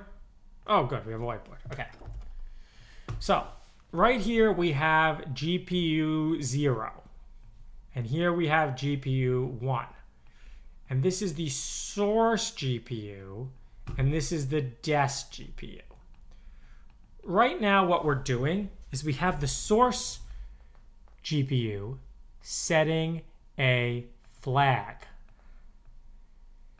And then we have the desk GPU wait for the flag. Okay? Then we have the desk GPU over here do a copy. And the data comes from a kernel that ran up here. Okay? So copy takes the data from the kernel. Okay? So it takes this data and copies it. The problem is some of this data is still in the L2 cache. Okay? So you don't get that data and then you get a big X. Let's try this instead. So here we are on GPU 0 and here we are on GPU 1. First, I'm going to do the kernel, because of course the kernel happens first. But then I'm going to do the copy. And the copy goes here. Then I'm going to set the flag. And then I'm going to do the wait. So now, when it reads from the L2 over here, the L2 is correct because I'm on the same device. Does everybody understand what we have to do? Oh, I just want to listen to copyrighted music. Wait, memory fence instructions? Let's see what we got.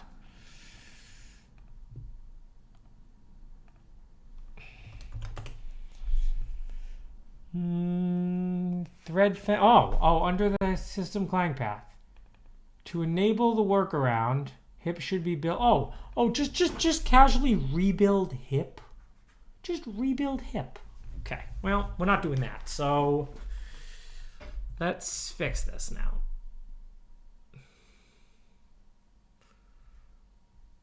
We have a copy. All right. So first thing we got to do .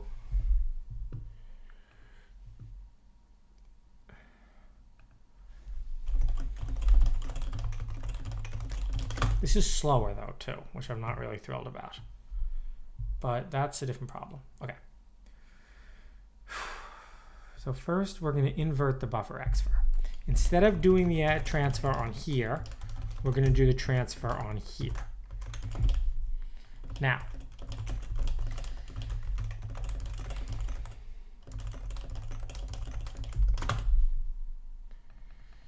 if we did a buffer transfer,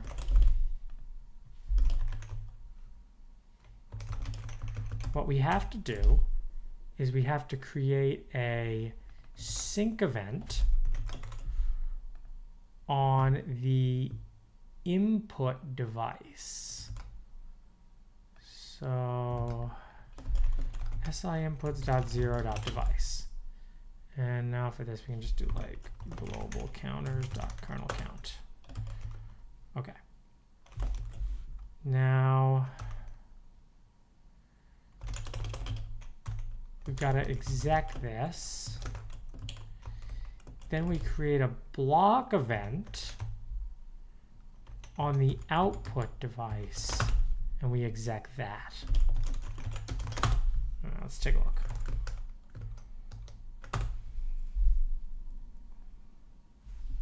So yeah, we do the X for here. But the X for is actually, that's not really right. Where do I write that word X for? I forget. It doesn't matter. Like, that's actually happening on a different device. It's actually happening on this device now. So we can just actually change that to source device. Great. Okay. So we're doing the transfer, and then we put the block, and then we do a block there. Let's see if it works without debug equals 2. Yeah, buddy. All right, let's see if llama works. Oh, we don't need HSA disable cache anymore. We can keep that sweet cache. We love the cache. We love the cache. Oh, there not to be a cache. Okay, let's go. Work, work, work. No, the answer's wrong. Just Chinese characters. What if we disable the cache?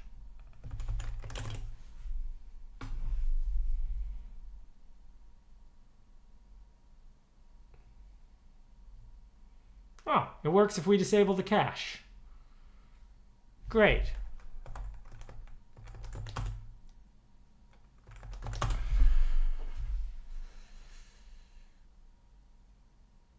I do feel like this is a different problem, though. I feel like this might be a buffer reuse issue. Wow. Wait, who loves HSA disable cache, by the way?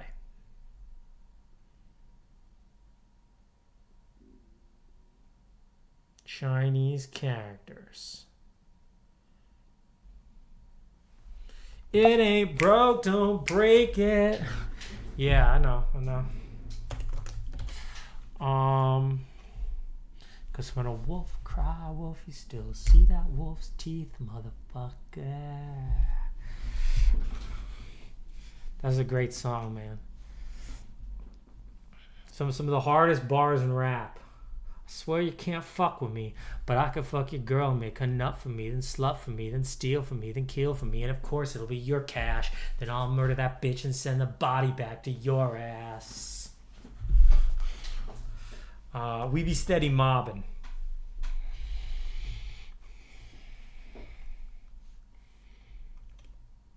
Let me try LRU equals 0 and see if that works. Out of memory. Did I keep free disabled? I might have to put free back. Kill for me, then steal from me, and of course it'll be your cash. Then I'll murder that bitch and send her body back to your ass. Okay, so that's just an LRU problem. Oh, that's great. Cool. Yeah, we can fix that. I mean, this is a different problem. This is actually a tinygrad problem, but we fixed the sync issue, which is cool. The problem is if we're reusing a buffer, that's kind of annoying. Okay, now the problem's on the other side.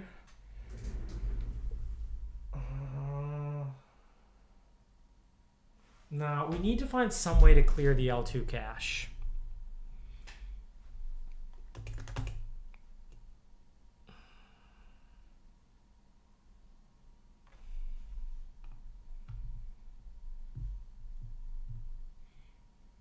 Bye, person. I'll miss you.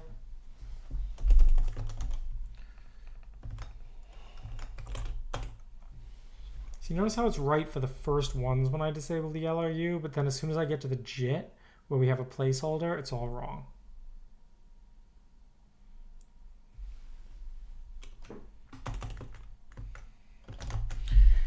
All right, why don't we look into HSA disable cache and see what it does. And can we only disable the cache sometimes? Because like now we're still running into the problem. Now we're just running into the problem on the other side. So you see over here, guess what we have over here? We have an L2 cache. And for some reason, it's going right to RAM here and not going into the L2 cache, which is incorrect.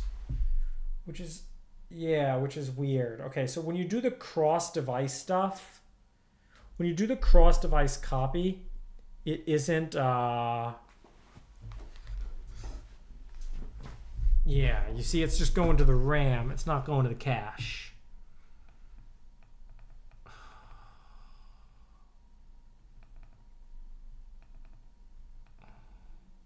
There has to be some way to flush the cache. Okay, we know exactly what the problem is now. We can look there. So there's a whole other runtime for this thing called HSA, and maybe there's stuff about the cache here.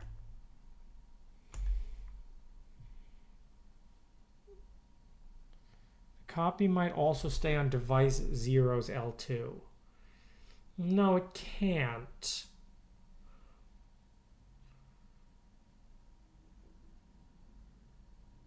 How do I know it's going to RAM? I mean, the problem is it's reading stuff from the L2.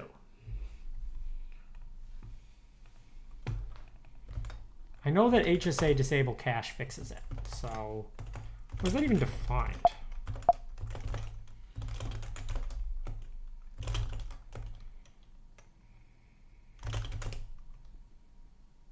Where's HSA disable cache defined?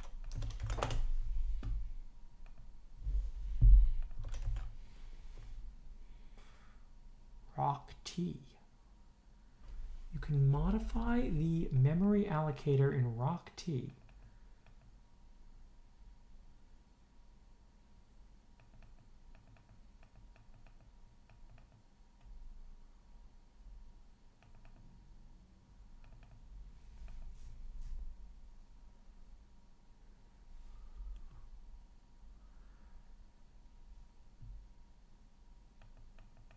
Using the various HSA fence scope T.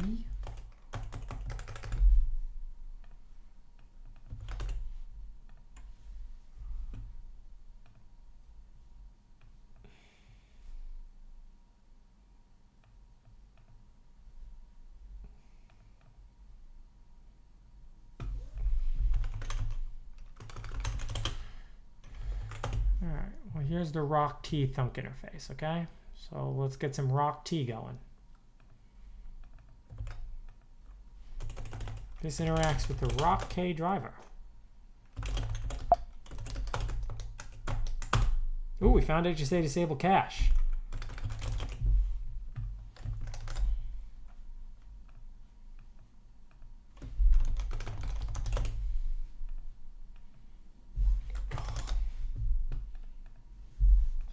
Disable cache, check user pointer, reserve SVM.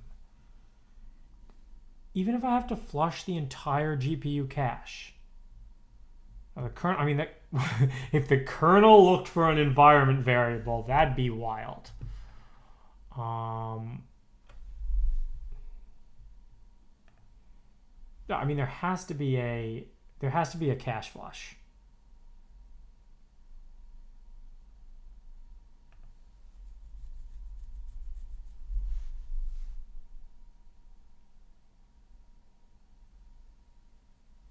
This doesn't even really make sense. Oh, wait. No. Somehow it works when I disable the cache.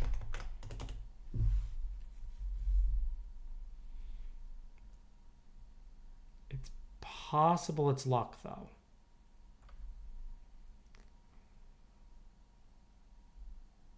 I mean, okay.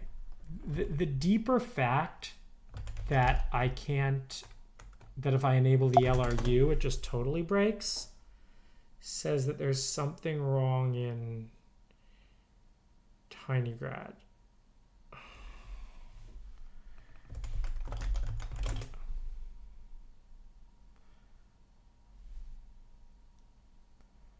How much faster would it be if the cache worked? Well, right now it doesn't really matter because we're entirely limited by our CPU. So making the cache faster wouldn't even help right now, but that's not that's not the problem.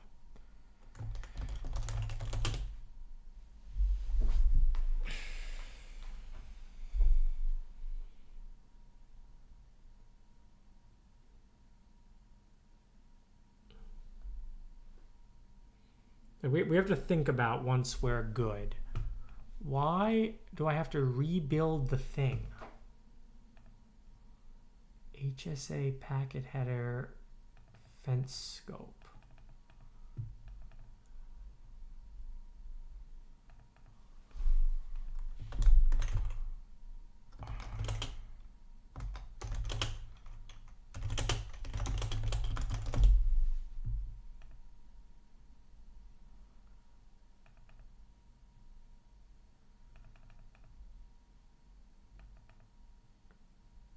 Invalidating L2 cache is done during AQL packet commands.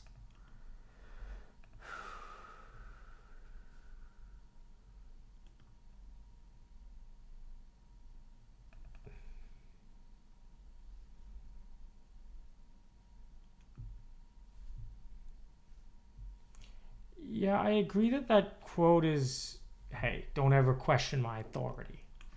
I will add authority if that's the problem, but I don't think that's the problem. Disable caching. What's SVM? Disable cache. Whether all memory is coherent. Okay, whatever, you know what? I have a cache flush. It's whatever hipEventRecord does.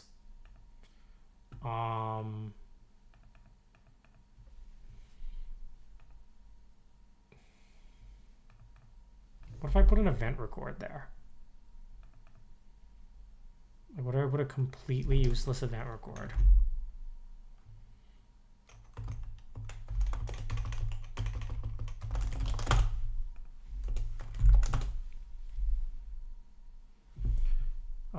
Oh, I'm on the wrong device.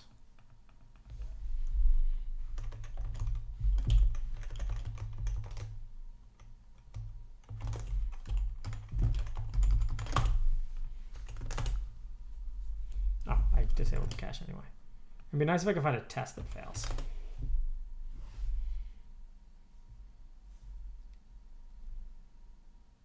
Okay, hipEventRecord does not fix it. This might be a stupider bug, actually. You know what? This really might not have anything to do. Except for the fact that disabling the cache fixes the bug, which is very suspicious.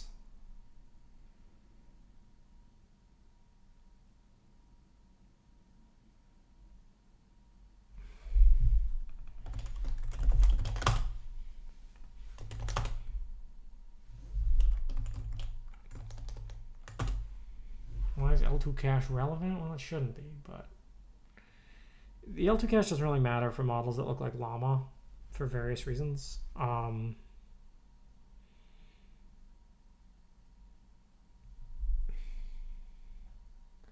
Wait, actually even crazier. Can I put the semaphore on this? No, it's going to complain. You can't access this. Memory fault, memory fault, memory fault.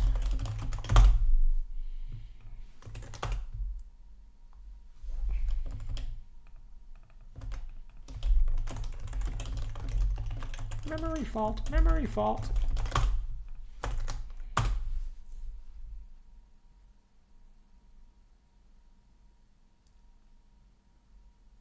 Oh. Uh-oh.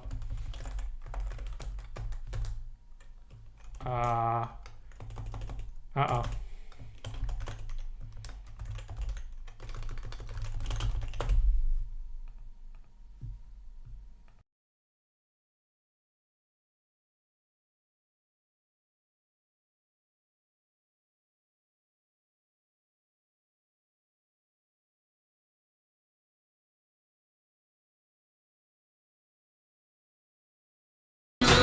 And then we played a fair use amount of copyrighted music.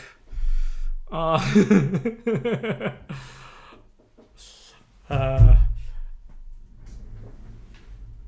right, guys, that might be today's stream. Is the box gonna come back?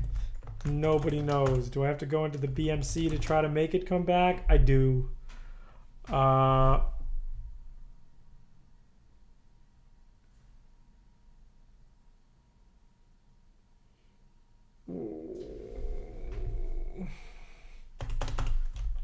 I mean, I don't even know. Like, did we kernel panic? Alright, well, so we learned something. What did we learn? We learned that we're going to need to write an HSA driver. And we learned that we're going to have to use fences. And put fences in the appropriate place to deal with the memory accesses.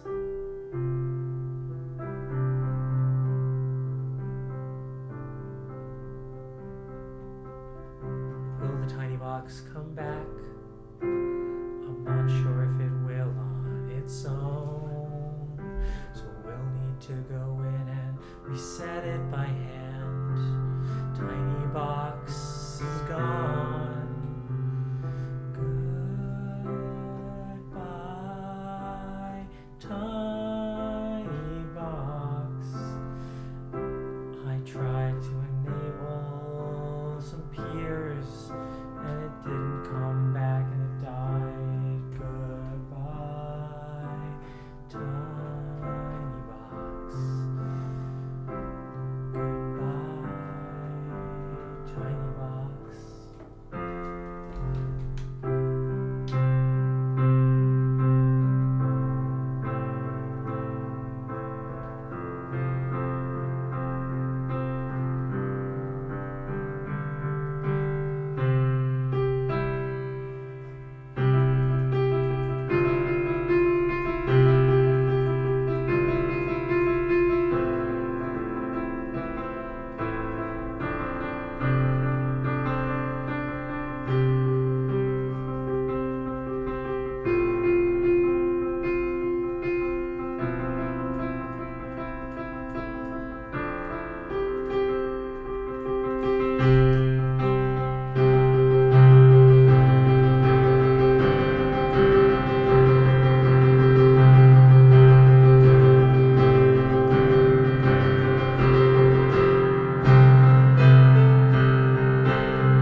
Let me see, will we be steady mobbing?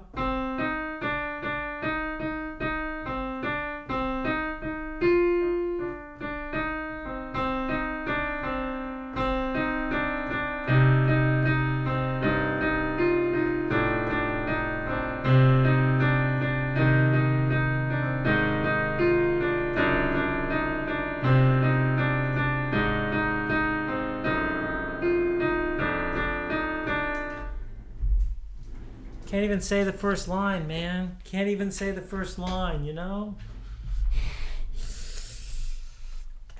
I don't have perfect pitch now. Oh, we're back.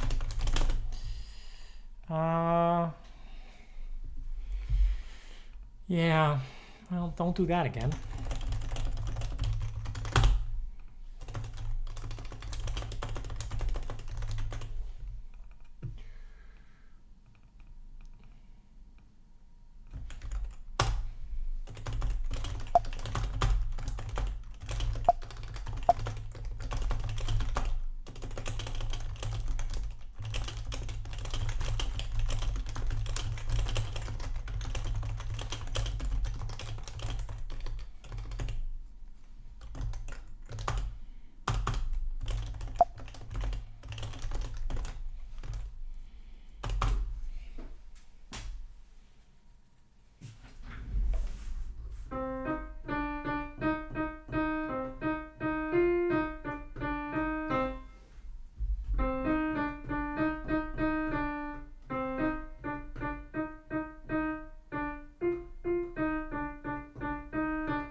so slow. Oh no, I'm not happy about any of this.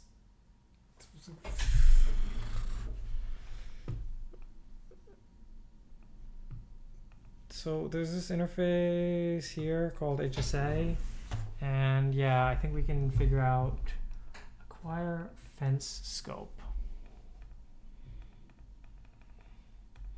All right, should we try to play a song? What song? We have to play a nice song, not Timber by Pitbull. Should we try to play a nice song, and that'll be the end of today's stream?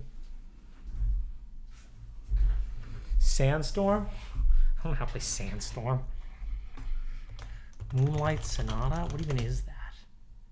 Oh, I can't. This is like piano. It's like real piano. Chief Keef. Ooh, Prof. Oh, Prof, man. Prof's cool. Squad goals. Wait, we're not allowed to listen to copyrighted music though. Avicii. You gotta play any of this stuff. Waka Flocka. Waka Flocka. Lil B wonton soup.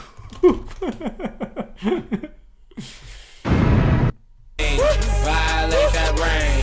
Young Grace got up my bitch like I'm cocaine. Swag. Bitches know my rain. Swag. It can't be copyrighted. Come on, you think that Lil B, you're trying to copyright strike me, boy? Alright. What did we learn? We learned that we still need to write a GPU driver. And that's the moral of the story. You know what? I know exactly what a perfect thing to leave today's stream on is.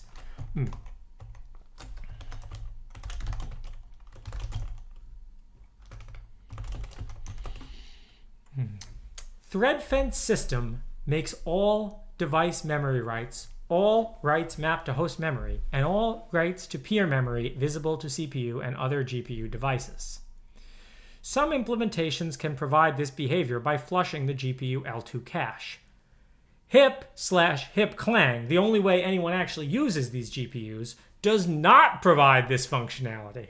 As a workaround, users can set the environment variable HSA disable cache equals 1 to disable the GPU L2 cache, a very important major feature of the GPU. This will affect all accesses as for all kernels, so it may have a performance impact. Good night, everybody. Have a good weekend.